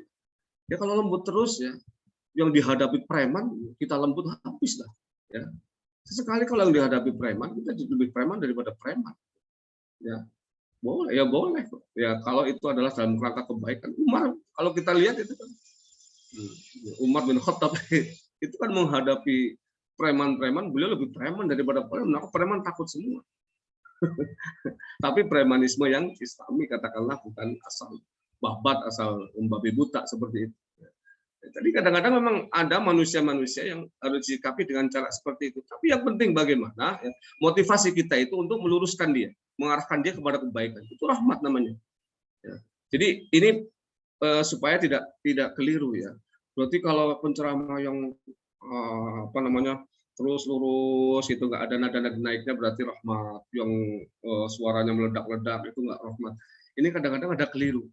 Itu hanya retorika saja kan. Ya. Tapi dalam praktiknya dalam Islam itu ada ya konsep-konsep zajar namanya. Zajar itu mencegah perbuatan buruk itu kadang-kadang harus dengan tegas. Ya, Anak kita kalau menyeleweng tidak di taplok pantatnya, itu bisa jadi dia akan terus. Maka kemudian sesekali boleh dilakukan itu. Dan Rasulullah juga memperbolehkan orang, anak yang sudah 10 tahun tidak sholat, dan dia membangkang, dipukul pantatnya atau tempat yang tidak berbahaya, asal proporsional. Nah, makanya kemudian ada yang namanya perang, ada nahi mungkar, dan kekuatan fisik. Apabila muaranya kebaikan, sungguhnya merupakan ekspresi kasih sayang. Bahkan kisos pun sama. Kisos itu kan orang membunuh dibunuh. Itu kan kelihatannya kejam. Tapi tidak, dalam Al-Quran, walakum fil qisasi hayatun. Dalam kisos itu ada kehidupan. Kehidupan yang damai. Kenapa? Ya iya, karena kalau tidak dengan kisos, maka akan ada rantai pembunuhan yang terus berkelanjutan. Rantai ya yang tidak akan berhenti. Ya, seperti apa namanya, obat nyamuk, gitu. Muter-muter tidak ada berhentinya. Ya, berhentinya sampai habis semuanya. Nah, kisos itu menghentikan pembunuhan hanya pada 2 orang saja, pembunuh dan yang dibunuh. Selesai sampai di situ. Maka kemudian kehidupan berikutnya akan menjadi lebih tentram. Ini ya, perang pun sama seperti itu. Maka saya pernah sampaikan juga di kajian rumahan dulu itu. Jadi waqatiluhum hatta la takuna fitnah. Perangilah mereka sampai tidak ada fitnah, ya, tidak ada kekacauan, wa yakuna ad-dinu lillah, dan agama Islam itu tegak. Coba lihat. Jangan melihat ayat ini redaksinya itu perintah berperang. Bukan. Bukan perintah berperang. Itu perintah menghilangkan kekacauan dan menegakkan agama Allah. Perang itu salah satu cara, kalau memang cara damai tidak bisa ditempuh. Coba, ini yang disebut maqasidus syariah nanti. Ya, jadi tujuan syariat. Jangan memahami ayat-ayat Al-Quran, hadis-hadis itu semata-mata dari teksnya, tapi konteksnya tidak dipahami. Ya, jadi bukan dalam arti perangnya itu yang diperintahkan oleh Rasulullah, bukan dalam arti nahi mungkarnya dengan kekuatan fisiknya, bukan. Tapi intinya adalah selagi kemungkaran itu kemudian bisa diberangus, diberantas dengan cara-cara itu, tidak ada cara yang lain, maka lakukan itu. Itu pun adalah ekspresi kasih sayang kita terhadap sesama umat Islam atau umat yang lain. Kemudian kasih sayang bukan berarti tidak diperbolehkan menghukum. Menghukum untuk kebaikan sejatinya adalah implementasi dari kasih sayang. Ini sengaja saya sampaikan di sini karena banyak orang keliru menempatkan rahmat itu ya semata-mata adalah sesuatu yang secara zahir itu lemah lembut. Ya. Padahal ya orang yang menghukum pihak yang terhukum ya, itu kalau dalam Islam orang mencuri kan potong tangan, ya kan, orang zina muhsan itu bahkan dirajam, yang ghairu muhsan didera 100 kali, diasingkan 2 tahun. Itu kan hukuman-hukuman yang dalam tanda kutip kejam secara fisik. Tapi bukan itu esensinya. Esensinya tetap dalam kerangka menciptakan kemaslahatan bagi umat manusia. Nah, ketika kemaslahatan itu menjadi sesuatu yang urgen, yang menjadi prioritas, maka yang lain-lain harus dilaksanakan dalam kerangka itu. Sekalipun bentuknya adalah hal-hal yang terlihat secara fisik itu kejam. Nah, ini adalah kembali lagi kepada Ar-Rahman dan Ar-Rahim tadi. Nah, kalau kita maknai seperti ini, maka menjadi clear dan jelas bahwa substansinya, ya, saya sampaikan di awal tadi adalah maslahat dan manfaat. Kemaslahatan manusia itulah esensinya. Itulah maqasidus syariah seperti itu. Tujuan diturunkannya syariat itu adalah untuk kemaslahatan umat manusia. Jadi kalau itu kemudian menjadi pegangan awal, maka yang lain-lain itu harus diorientasikan ke sana, diarahkan ke sana. Tidak boleh melenceng dari itu. Ya. Sekalipun bisa jadi bentuknya adalah kelemah lembutan, tapi justru menjerumuskan, mengarahkan kepada kekacauan misalnya. Ya harusnya dihukum, malah tidak. Maka Rasulullah tegas untuk urusan-urusan seperti ini. Lau kanat Fatimah bintu Rasulullah sarakat laqata'tu yadaha. Kalau Fatimah, anakku, anak perempuanku mencuri, aku sendiri akan memotong tangannya. Nah, ini kan berarti bentuk ya kasih sayang Rasulullah kepada umatnya. Bahkan ketika mengorbankan putrinya sendiri seandainya itu terjadi, ya itu dalam kerangka kemaslahatan bersama, maka lakukan itu. Itulah kasih sayang, rahmat itu. Nah, yang terakhir, kasih sayang tidak harus dimanifestasikan dengan selalu memberi. Ini apabila menolak memberi dengan maksud terwujudnya maslahat, maka sesungguhnya hal tersebut adalah bentuk kasih sayang. Makanya Allah itu ya, kalau kita berdoa itu nggak senantiasa diberi ya. Ini mungkin ada yang doanya belum diberi sampai sekarang. Ya. Saya nggak sedang nyinggung siapa-siapa. Ya. Mungkin yang lain juga ada yang pengen punya rumah 5, kasihnya cuma 1. Ya. Ya, mungkin juga ada yang punya cita-cita ya. Ya, mudah-mudahan yang ada di sini di tempat yang lain gitu ya. Punya tambahan istri 2 gitu ya. 1 lagi gitu. Ternyata nggak dapat ya. Oh, ternyata emang itu Allah nggak kasih karena untuk kemaslahatan kita. Kadang-kadang ada yang nggak minta malah diberi. Ya. Iya kan? Ya. Dan itu misalnya kemaslahatan. Yang penting begini loh. Jadi dalam perspektif rahmat ini ya, Allah itu dengan hikmah dan kebijaksanaannya, kapan dia memberi, kapan dia menolak, kapan dia beri setengahnya, kapan dia tunda, kapan dia enggak sama sekali, itu kalau konteksnya adalah dalam kerangka kemaslahatan kita, itu pasti yang terbaik. Nah, dan kita kan tidak tahu ya, yang maslahat untuk kita itu apa. Ya, yang paling tahu itu Allah, karena Dia yang menciptakan kita. Nah, Dia yang tahu persis jeroannya, bahkan apa yang belum terjadi, ya, apa yang akan terjadi, bahkan sampai kita mau mati nanti, ya, itu semua Allah tahu. Ya. Maka tidak semua, ya, dalam Islam itu, ya, prinsip kasih sayang harus diaktualisasikan dalam bentuk memberi. Seorang tua yang tidak memberi uang saku kepada anaknya yang usia SD kelas 1 100.000 padahal anaknya minta itu, bukan berarti dia tidak sayang kepada putrinya, pada putranya. Dia cuma kasih 10.000, alih-alih 100.000. Kenapa? Saya menolak memberi sesuai permintaannya karena untuk kemaslahatan anak saya. Itu pun disebut sebagai rahmat. Maka kalau kita pahami ya, implementasi rahmat dalam kehidupan dalam perspektif ini, ya, insya Allah ya, kita akan memahami Islam juga ya secara komprehensif bahwa rahmat itu dalam Islam ternyata begini, tidak sebagaimana digambarkan ya, orang yang rahmat itu adalah yang bicara lemah lembut terus ya, tidak pernah naik nadanya, belum tentu ya. Pernah mungkin dengar ya, zaman dulu smiling killer apa tuh, julukan Pak Harto itu apa dulu namanya? Smiling general. Betul kan ya? Ya, general yang senyum terus. Senyum tapi tahu-tahu beberapa waktu kemudian telinganya hilang gitu kan. Nah, tidak selalu seperti itu ya. Yang terpenting adalah bahwa itu tadi motif dari diri kita.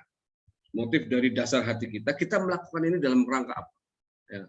Sekalipun bentuknya tadi itu, ada ketegasan, bahkan ada sedikit kekuatan fisik ya, menghukum bahkan tidak memberi ya, selagi dalam konteks kemaslahatan bagi terutama orang yang bersangkutan, itulah ya elaborasi dari kasih sayang atau rahmat itu.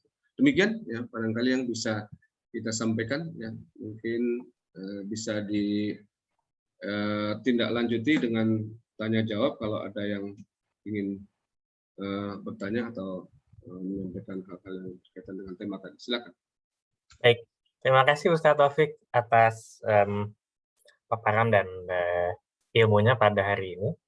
Sangat mencerahkan dan ini menjadi fondasi yang kuat ya sebetulnya Ustadz, bahwa ke depan kan tentu kita akan belajar lebih lanjut dalam rincian-rincian yang lebih detail. Tapi kalau pesan yang disampaikan Ustadz Taufik pada hari ini, sejatinya semua uraian dan rincian agama itu dijiwai oleh rahmat dari arsalnaka ila rahmatan lil alamin. Walaupun kita terbatas hanya rahim gitu ya yang diwariskan lewat Nabi SAW, namun kita bisa mengoptimalkannya dengan kemampuan yang kita miliki. Nah, barangkali jika teman-teman punya pertanyaan secara lisan atau secara tertulis, silakan bisa langsung unmute dulu. Irsyad, langsung aja. Ya Bang. Assalamualaikum Ustadz, terima kasih atas kesempatannya. Abang dari Atung juga untuk ya kita sama-sama belajar di pagi hari ini, di hari Minggu. Pertanyaan saya ada 2 Ustadz. Pertama, mungkin tadi kan kita dalam konteks marah pun harus dalam kondisi yang sifatnya kasih sayang juga, tapi kan dalam manusia tadi yang memiliki syahwat, atau mungkin kalau dalam konteks marah kita memiliki emosi. Nah, ini gimana membedakan, dalam arti akhirnya kita harus marah dalam konteks kasih sayang gitu. Mungkin kita kan seringnya marah itu dalam konteks yang emosi gitu, apalagi sifatnya kayak kadang kalau lagi jelek-jelek keluar kayak kita merasa orang harus kayak ketika kita marah ya kita harus menunjukkan bahwa kekesalan kita gitu. Jadi kasih sayangnya itu kadang-kadang nggak terlihat juga dalam konteks marah ini. Itu mungkin pertanyaan saya yang pertama. Yang kedua, tadi saya tertarik banget dengan konsep yang karena memang saya lihat materinya sangat filosofis ya, jadi untuk landasan-landasan menurut saya sangat menarik, sampai tadi juga bahas konteks ke alam gitu. Nah, tapi di satu sisi kan ada juga firman Allah yang bilang bahwa Allah menciptakan segala yang ada dan di bumi dan untuk kita gitu, manusia. Nah, konteks kita mengutilisasi alam dengan konteks kita dalam sayang terhadap alam, ini kadang-kadang dalam implementasikan jadi garis yang cukup abu-abu ya. Nah, itu yang mungkin pertanyaan saya, gimana balancing-nya ini, bagaimana tadi kita mengutilisasi alam, tapi satu sisi juga ada kasih sayang yang harus kita inikan terhadap alam. Baik. Itu saja Ustadz, terima kasih. Langsung saja Pak Mas Adrian ya, supaya tidak lupa ya.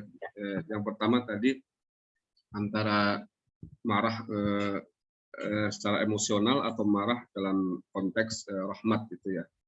Ini memang yang menjadi kendala bagi manusia dalam implementasinya di lapangan, kaitannya dengan emosi ya, atau apa namanya yang disebut dalam bahasa ini itu syuur ya, atau wujudan ya, dalam bahasa Arab syuur atau rasa.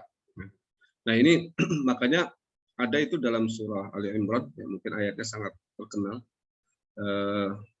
Alladzina yunfiquna fis sarra'i wad dharra wal kadhimina al ghaidha. Jadi ciri-ciri orang bertakwa itu salah satunya adalah orang yang mampu menahan amarah. Ya. Jadi itu urutannya menahan amarah, kemudian memaafkan dan berbuat ihsan. Ya. Itu bedanya apa? Menahan amarah dia masih marah tapi ditahan, tidak diekspresikan. Ya, ditahan masih ada amarah, tapi yang bergejolak di dalam jiwa saja, tidak sampai didemonstrasikan atau diekspresikan. Itu adalah nilai-nilai ketakwaan. Ya. Tapi lebih tinggi daripada itu adalah memaafkan. Memaafkan tadi itu adalah menghapus, al-afu itu maknanya menghapus memori buruk sama sekali. Jadi jangankan marah, ya. Semua memori buruk sudah tidak ada. Artinya apa? Sudah kosong. Al-afu itu artinya kosong. Jadi jiwa ini sudah kosong dari rasa marah. Itu lebih tinggi. Nah, yang lebih tinggi lagi adalah al-muhsinin. Siapa al-muhsinin? Wallahu yuhibbul muhsinin adalah orang yang bukan hanya sekedar menghapus memori buruk dan memaafkan, tapi dia membalas keburukan orang dengan kebaikan. Nah, kalau tadi yang al-afu tadi bisa jadi memaafkan, tapi kalau ketemu orangnya muncul lagi itu marahnya. Makanya di amit-amit jangan sebut nama itu, jangan sebut peristiwa itu. Ya. Nanti memori buruk terulang lagi, terngiang-ngiang lagi. Tapi kalau al-muhsinin sudah lebih tinggi daripada itu. Dia mampu bahkan membalas keburukan dengan kebaikan. Itu yang dilakukan Rasul. Nah, konteksnya tadi dengan kemarahan tadi itu, memang ya harus ada upaya untuk bisa menahan amarah. Itu tidak semua orang bisa. Maka yang disebut sebagai kata Rasulullah itu ya, yang disebut sebagai orang yang unggul adalah orang yang mampu menahan amarah ketika dia marah. Salah satu kriterianya. Nah, kalau ini bisa terjadi, maka ya, ketika kita marah spontan, lalu tiba-tiba mampu kita hentikan dan kita tahan, akhirnya normal kembali. Ketika normal kembali, maka pasti perbuatan, sikap kita, perilaku kita, cara berpikir kita itu akan berdasarkan hal-hal yang normal tadi. Makanya Rasulullah itu tidak memperbolehkan orang mencerai dalam keadaan menceraikan istri dalam keadaan marah. Ya. Dan orang yang dalam situasi emosi tidak stabil itu tidak dikategorikan dalam taklif ataupun pembebanan hukum. Nah, karena itu tadi tidak keseimbangan antara emosi dan akalnya. Ya.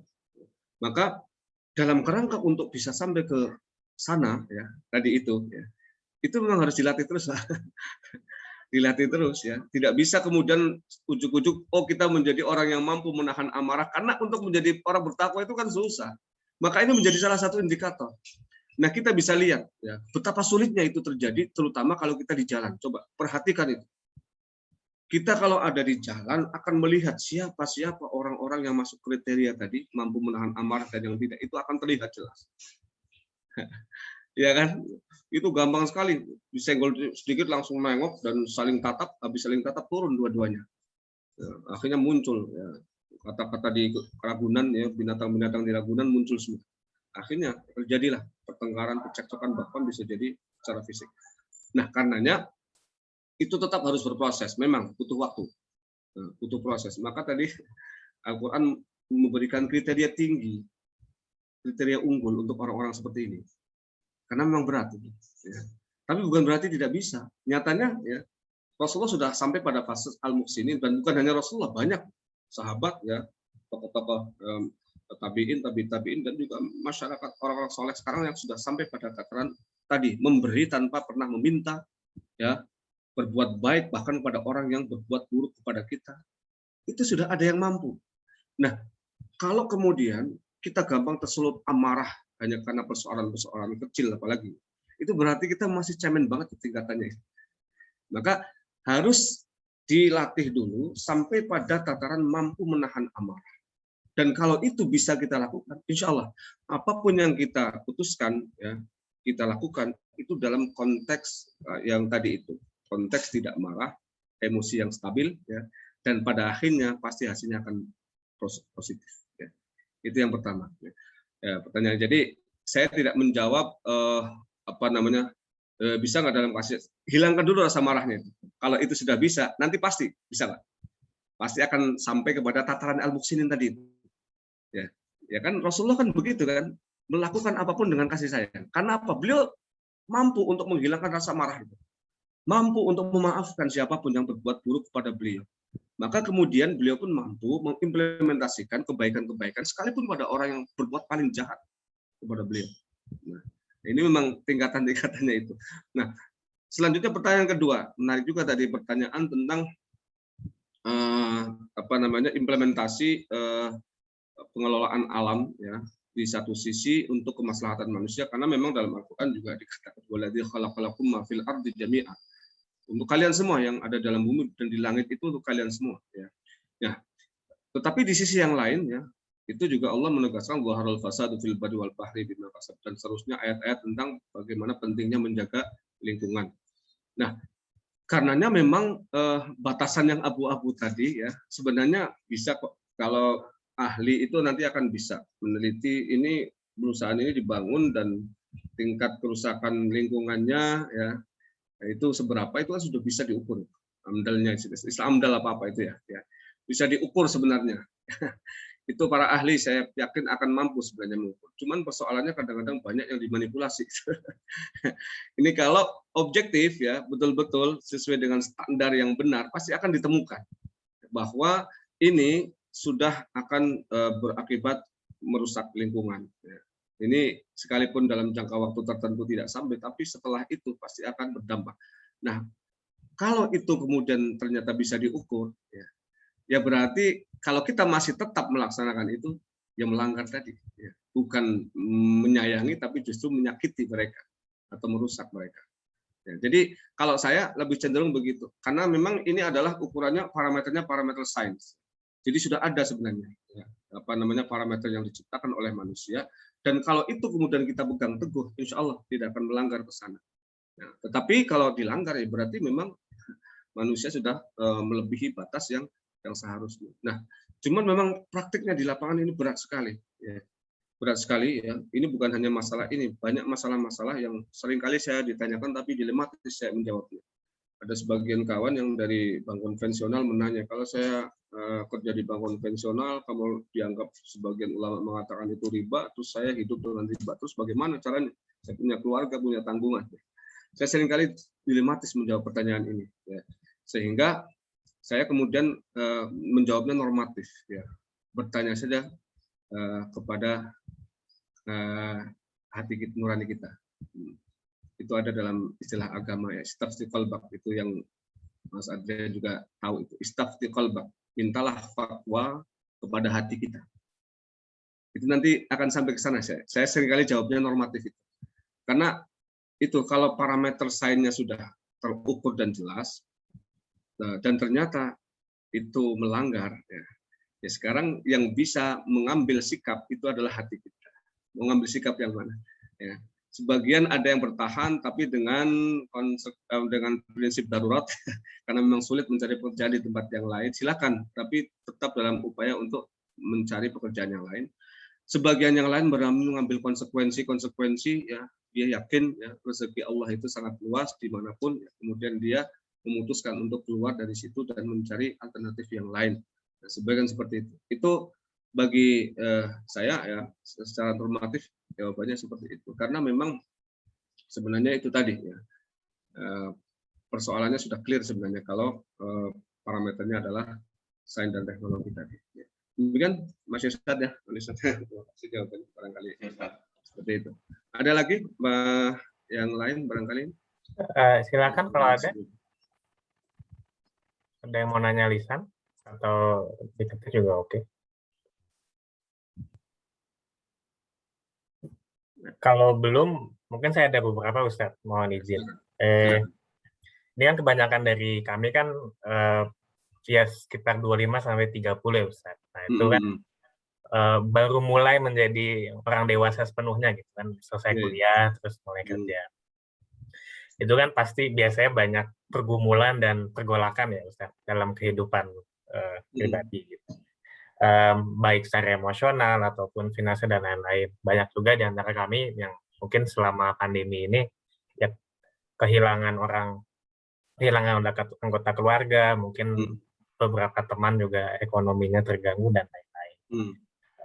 Kalau tadi kan Ustadz mengatakan pandemi juga rahmat gitu ya, tentu bukan siksa dan keyakinan kita begitu. Tapi kan pasti dalam perjalanannya kan ada pergumulan dan kemarahan gitu ya pasti.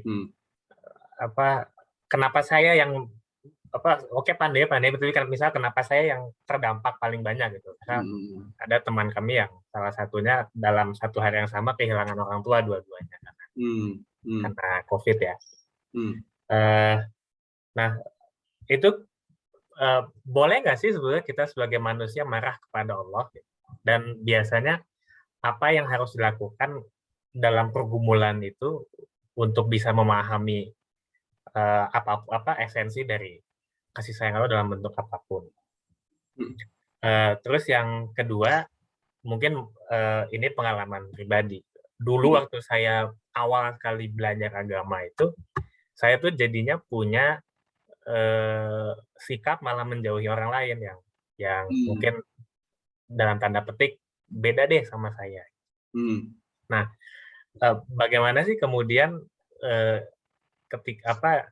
dalam perjalanan untuk menjadi orang yang lebih baik, salah satunya misalnya ingin belajar agama dengan lebih baik, jangan sampai justru agama mengajar kasih sayang tapi sikap kita menjadi tidak mengasihi. Nah itu bagaimana untuk tetap bisa mengasihi semua orang siapapun itu, Ustaz? Mungkin dua dari saya. Terima kasih. Baik, yang pertama tadi pergumulan batin ya, dalam kerangka untuk memahami hakikat daripada apa yang dilakukan Allah kepada kita masuk pandemi ya.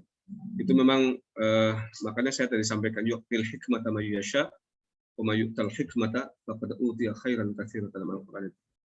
Allah memberikan hikmah itu ilmu yang dalam, termasuk ilmu implisit ya. Implisit tadi ya, ilmu hikmah itu kan banyak yang implisitnya. Kepada orang yang dikehendaki, dan siapa yang diberi itu maka dia diberi kebaikan yang banyak kata Allah. Nah, memang tidak semua orang ya berhasil sampai pada tataran itu. Makanya tadi Allah yu'til hikmata may yasha itu pada yang dikehendaki. Nah, supaya kita menjadi yang dikehendaki kan ada proses menuju ke sana. Ada langkah-langkah menuju ke sana. Ya.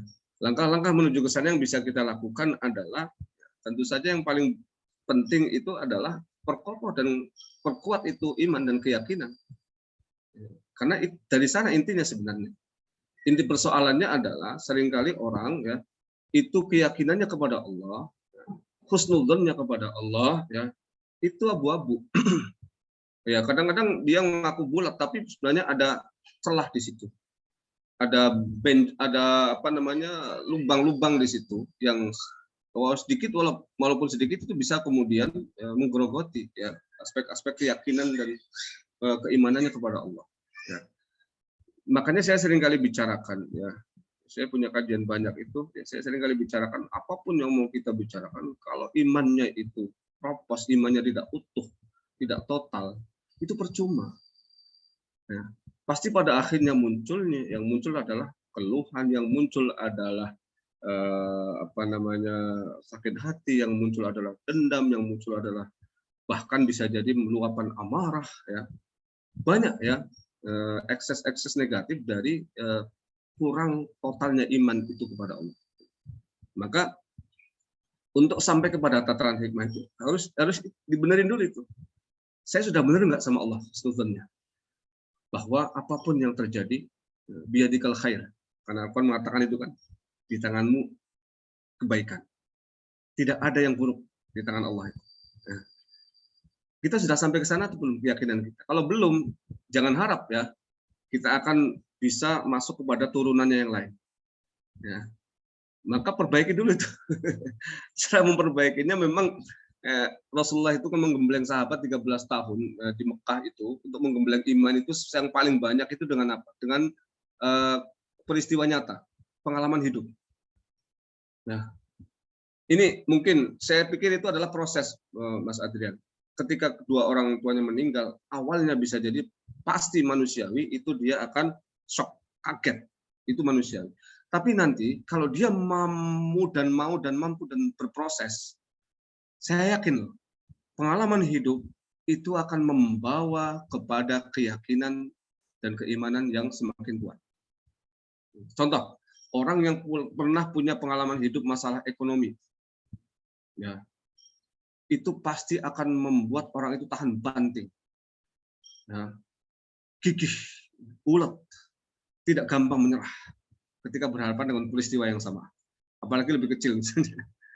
Ini dua orang tuanya meninggal kan peristiwa besar, dan kalau manusia itu shock, ya, itu lumrah, wajar. Ya. Tapi ya proses selanjutnya harus jelas. Ya. Coba terus cari terus apa di balik ini. Coba terus temukan, upayakan.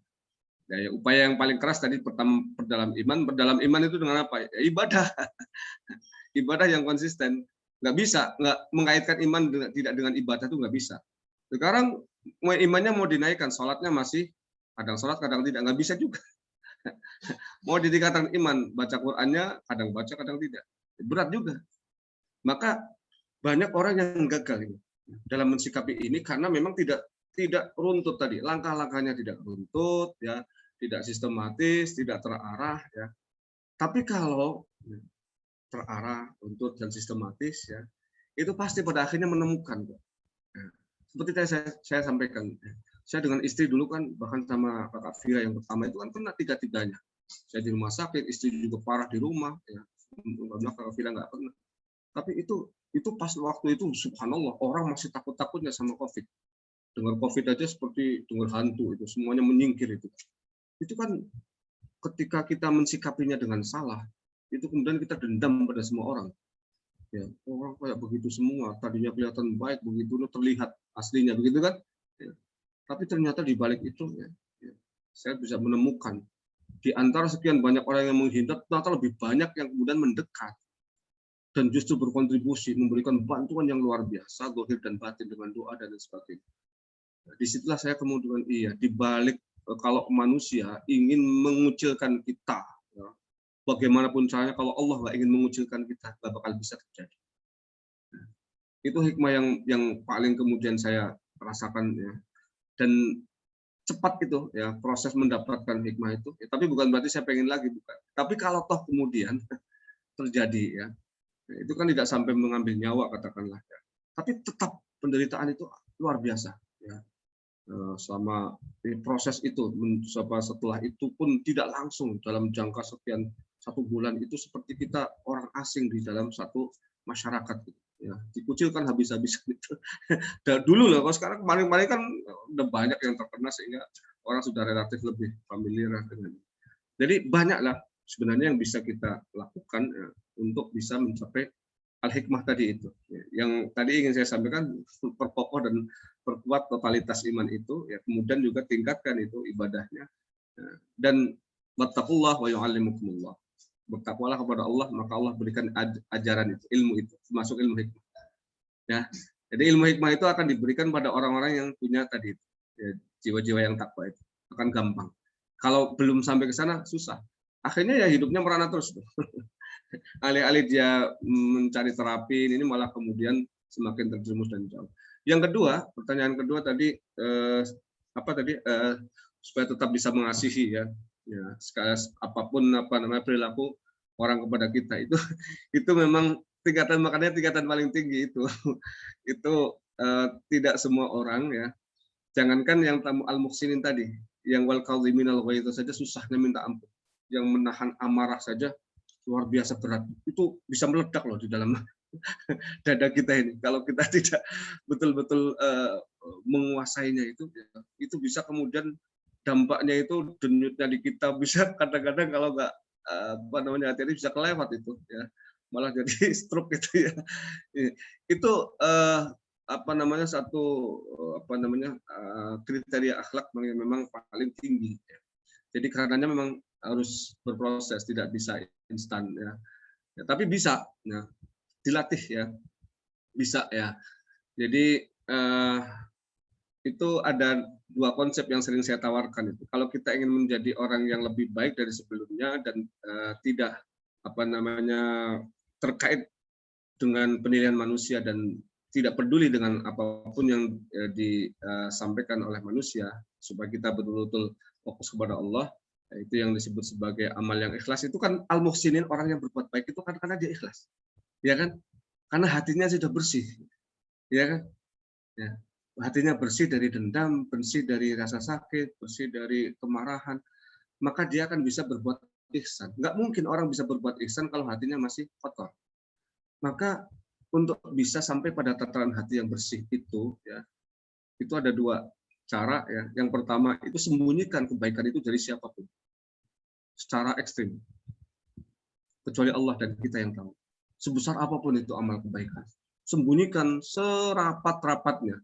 Pada akhirnya ya, kita akan ikhlas. Kalau sudah sampai pada tataran itu, ya kita berbuat baik kepada orang pun tidak akan mengharapkan balasan dari dia. Dia berbuat baik atau tidak. Kalau kita sudah tidak ada motif apapun kok, sudah bersih itu, steril dari motif-motif manusiawi, motif-motif duniawi. Ya. Dan itu bisa dilakukan. Ya, nyatanya banyak orang yang bisa. Ya. Yang kedua, kalau memang tidak bisa disembunyikan, ya, lakukan itu terus-menerus. Pada akhirnya, pertama kali bisa jadi dipuji oleh orang, kita mabuk.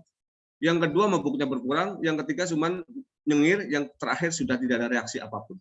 Pujian setinggi langit apapun tidak akan mempengaruhi kita. Pada akhirnya itu menjadi akhlak. Menjadi sesuatu yang melekat dalam sikap dan perilaku kita. Jadi akhlak. Nah, ketika sudah jadi akhlak, kita ini orangnya baik sama orang lain, sudah jadi akhlak. Siapapun dia, ya, mau buat baik mau tidak, ya, karena sudah jadi akhlak. Nah, pasti itu akan bisa. Itu yang dilakukan Rasulullah. Beliau istiqomah dalam berbuat baik kepada orang lain dan tidak pernah memandang siapa. Ya. Jadi beliau itu meneladani sifat Allah. Ya. Berbuat baik tanpa melihat siapapun. Ya. Bagaimana motif orang itu berbuat kepada dia. Ya. Itu Allah nggak perhatikan. Nah, Rasulullah meneladani itu sehingga kemudian berhasil mensterilkan jiwa beliau, hati beliau dari rasa-rasa yang kaitannya dengan manusia. Nah, ini yang saya seringkali di kajian-kajian saya sampaikan bahwa ini sebenarnya yang disebut sebagai orang-orang yang merdeka. Merdeka dalam arti dia terbebas dari kungkungan syahwat dan nafsu yang menjerumuskan. Walaupun syahwat dan nafsu yang baik juga ada. Ini yang syahwat dan nafsu yang menjerumuskan. Karena dia tidak pernah lagi melakukan sesuatu dengan motif-motif selain Allah. Nah, kalau itu dilakukan, ya, ini mungkin pernah saya sampaikan kisahnya Imam Ahmad bin Hambal ya. Ini yang dicanangkan Pak Adrian tadi pas banget itu. Orang yang senantiasa berbuat baik ya, itu karena tadi merdeka dalam arti merdeka jiwanya dari hal-hal yang berkaitan dengan orang lain, manusia atau kebendaan apapun. Ini yang bahasa yang saya sebut tadi itu mukhlisin tadi, orang yang ikhlas. Ya. Jadi orang ikhlas itu adalah ciri-cirinya orang yang tidak menjadikan penilaian manusia itu sebagai standar baginya untuk melangkah atau berbuat. Kalau masih itu berarti belum ikhlas. Nah, Imam Ahmad berhasil itu. Beliau itu diundang oleh tetangganya untuk menjadi pemimpin doa dan zikir ya, di rumahnya. Ketika datang ternyata sudah ada orang lain yang menggantikan. Dan beliau diminta untuk kembali ke rumah. Mohon maaf Imam, sudah ada yang menggantikan. Beberapa waktu, dalam jangka waktu dekat, kembali diundang oleh orang yang sama. Nah, kalau saya yang diundang, pernah diberlakukan seperti itu. Bagaimana? Malah, orang sudah pernah mempermalukan saya. Ngapain saya datang? Usah saya blacklist itu orang. Imam Ahmad bin Hanbal kedua kali datang. Nah, seolah-olah tidak terjadi apapun. Nah, yang kedua sama persis, sudah ada orang lain lagi. Mohon maaf sekali Imam, mohon maaf. Saya nggak tahu Anda akan datang, saya pikir Anda nggak datang, sudah digantikan yang lain, silakan kalau mau pulang. Beliau pamitan dengan muka datar, bahkan tersenyum, tidak ada sama sekali nada amarah. Dan itu terjadi 3 kali berturut-turut. Dan yang melakukan itu orang yang sama, tetangga beliau. Nah, entah ini menguji atau apa, kurang tahu ya. Yang jelas ini kisahnya itu 3 kali berturut-turut diperlakukan seperti itu. Maka kemudian setelah 3 kali Imam Ahmad itu reaksinya datar, tersenyum, tanpa ada nada marah sama sekali. Kemudian justru tetangganya yang esok harinya penasaran. Ini ada orang paling aneh di dunia. Saya permalukan 3 kali berturut-turut, kok tidak ada reaksi marah sama sekali. Tersenyum malah. Hanya datang ke rumah, ya, bertanya, wah Imam, kenapa engkau bisa seperti itu? Orang lain 1 kali saja saya yakin keduanya nggak pernah datang. Engkau 3 kali datang dan diperlakukan seperti itu, tapi sikap tidak ada sama sekali ya berubah. Engkau tetap ramah sama aku, ya, tidak pernah marah, seolah-olah tidak terjadi apapun. Nah, beliau kemudian menjawab, wahai saudaraku, aku melakukan ini bukan karena kamu yang undang. Nah, bagi saya kamu tuh nggak saya pedulikan. Kamu tuh tidak saya anggap. Yang saya anggap adalah undangan dari Allah dan Rasul. Rasulullah pernah bersabda, "Man kana yu'minu billahi wal yaumil akhir falyukrim jarahu." Siapa yang mengaku beriman kepada Allah dan hari akhir, muliakan tetangganya. Itu yang undang Rasulullah. Yang undang Rasulullah, saya nggak ada urusan dengan manusia. Kalau itu undangan datang dari Rasulullah, bagaimanapun sikap manusianya, saya nggak peduli. Saya tetap akan datang. Ini adalah sikap, makanya illa ibadakal mukhlasin, setan iblis itu nggak bisa menghadapi orang kayak begini. Kenapa? Hatinya sudah dilingkupi dengan ketulusan kepada Allah. Bersih itu, steril dari motif-motif manusiawi, motif-motif duniawi. Ya. Sehingga apa? Susah banget menghadapi orang kayak begini, susah. Mau diapain coba? Model kayak Imam Ahmad ini. Mau dikucek-kucek. 15 tahun beliau di penjara. Dihabisin sama penguasa waktu itu. Tapi kemudian balasan beliau pada penguasa tetap mendoakan kebaikan. Iya kan? Ya. Itu adalah ciri-ciri. Ya maka kalau kita mampu berproses ya mengarah ke sana, ya pelan-pelan sih memang. Tapi bisa ya. Kadang-kadang kita butuh latihan juga, sekali-kali kita dikatain buruk sama orang dan langsung di hadapan kita. Alhamdulillah saya masih diambil keburukan saya sama dia ya, dosa-dosa saya diambil sama dia dan mudah-mudahan kebaikan dia saya ambil gitu kan. Kalau kayak begitu anteng itu, nggak lagi kemudian membalas ya, dikatain buruk kita balas lagi dengan keburukan yang sama. Nah, ini memang kelihatannya teori mudah ya, tapi pengamalannya memang berat. Bisa ya, kita bercermin dari bukan nabi dan bukan rasul, orang-orang biasa yang mampu mengolah diri dan batinnya sehingga sampai pada tataran ini. Dan kalau inilah sebenarnya rahmatan alamin itu, rahmat itu artinya memberi tanpa bermaksud ingin mendapatkan. ya, menyayangi tanpa ingin disayangi, ya, mengasihi tanpa ingin dikasihi. Ya. Kalau motif itu tertanam dalam diri kita, ya, termasuk apapun yang kemudian dilakukan oleh orang kepada kita, insya Allah pelan-pelan lah kita bisa untuk menjembatani itu. Ya. Ya, memang ketika jadi kayak tasawuf, ya, memang karena pertanyaan itu ya, ya maka sampai kepada itu. Mungkin demikian Adrian ya. Barangkali cukup ya, sudah hampir dulu. Ya. Ya. Baik, terima kasih banyak Ustadz untuk hari ini, sangat mencerahkan dan menambah ilmu bagi kami semua. Mengingat waktu, mungkin berkenan Ustadz untuk menutup dengan doa pada hari ini. Baik. Allahumma shalli wa sallim ala sayyidina Muhammad. Alhamdulillahirabbil alamin. Allahumma anfa'na jama'ana hadha jam'an marhuma. Barakallahu barakallahu maksuma. Allahumma arzuqna 'ilman nafi'a, qalban khashi'a, lisanan dhakira, yaqinan sadiqa, rizqan wasi'an mubaraka, wa 'amalan shalihan mutaqabbala. Allahumma inna na'udzu bika min 'ilmin la yanfa', min 'aynin la tadma', min nafsin la tashba', wa min du'a'in la yusma'. Allahumma istajib du'a'ana wa shfi mardana wa mautana, wa la tukhayyib fika raja'ana. بالباقيات الصالحات أعمالنا ربنا آتنا من لدنك رحمة وهب لنا من أمرنا رشدا ربنا آتنا في الدنيا حسنة في الآخرة حسنة وقنا عذاب النار الحمد لله. Baik, terima kasih banyak Ustadz Taufik dan teman-teman semua. Jadi hari ini rahmat menjadi pijakan bagi kita sebetulnya untuk kedepannya dan sepanjang hidup kita. Dan juga terima kasih banyak untuk keluangan waktunya pada hari ini. Insya Allah kita akan bertemu pada pekan depan. Insya Allah kita akan membahas pertemuan kedua itu soal tauhid. Jadi dari rahmat kita menuju ke tauhid sebagai cara untuk kemaslahatan alam raya. Mohon maaf jika ada kekurangan dalam penyelenggaraan hari ini. Kalau teman-teman ada masukan, ide atau saran bisa disampaikan lagi ke saya, Adrian, lewat WA atau lewat Irsyan jika ada masukan serupa. Terima kasih banyak Ustaz Taufik dan teman-teman. Sampai ketemu pada pekan depan. Wassalamualaikum warahmatullahi wabarakatuh. Wassalamualaikum. Mas Adrian, tolong yang kurikulum tadi, yang dari Mas Adrian di-share ke saya ya. Oke, baik Ustaz. Nanti saya kirim. Ya, baik. Terima kasih semuanya. Terima kasih semuanya. Terima kasih Ustaz.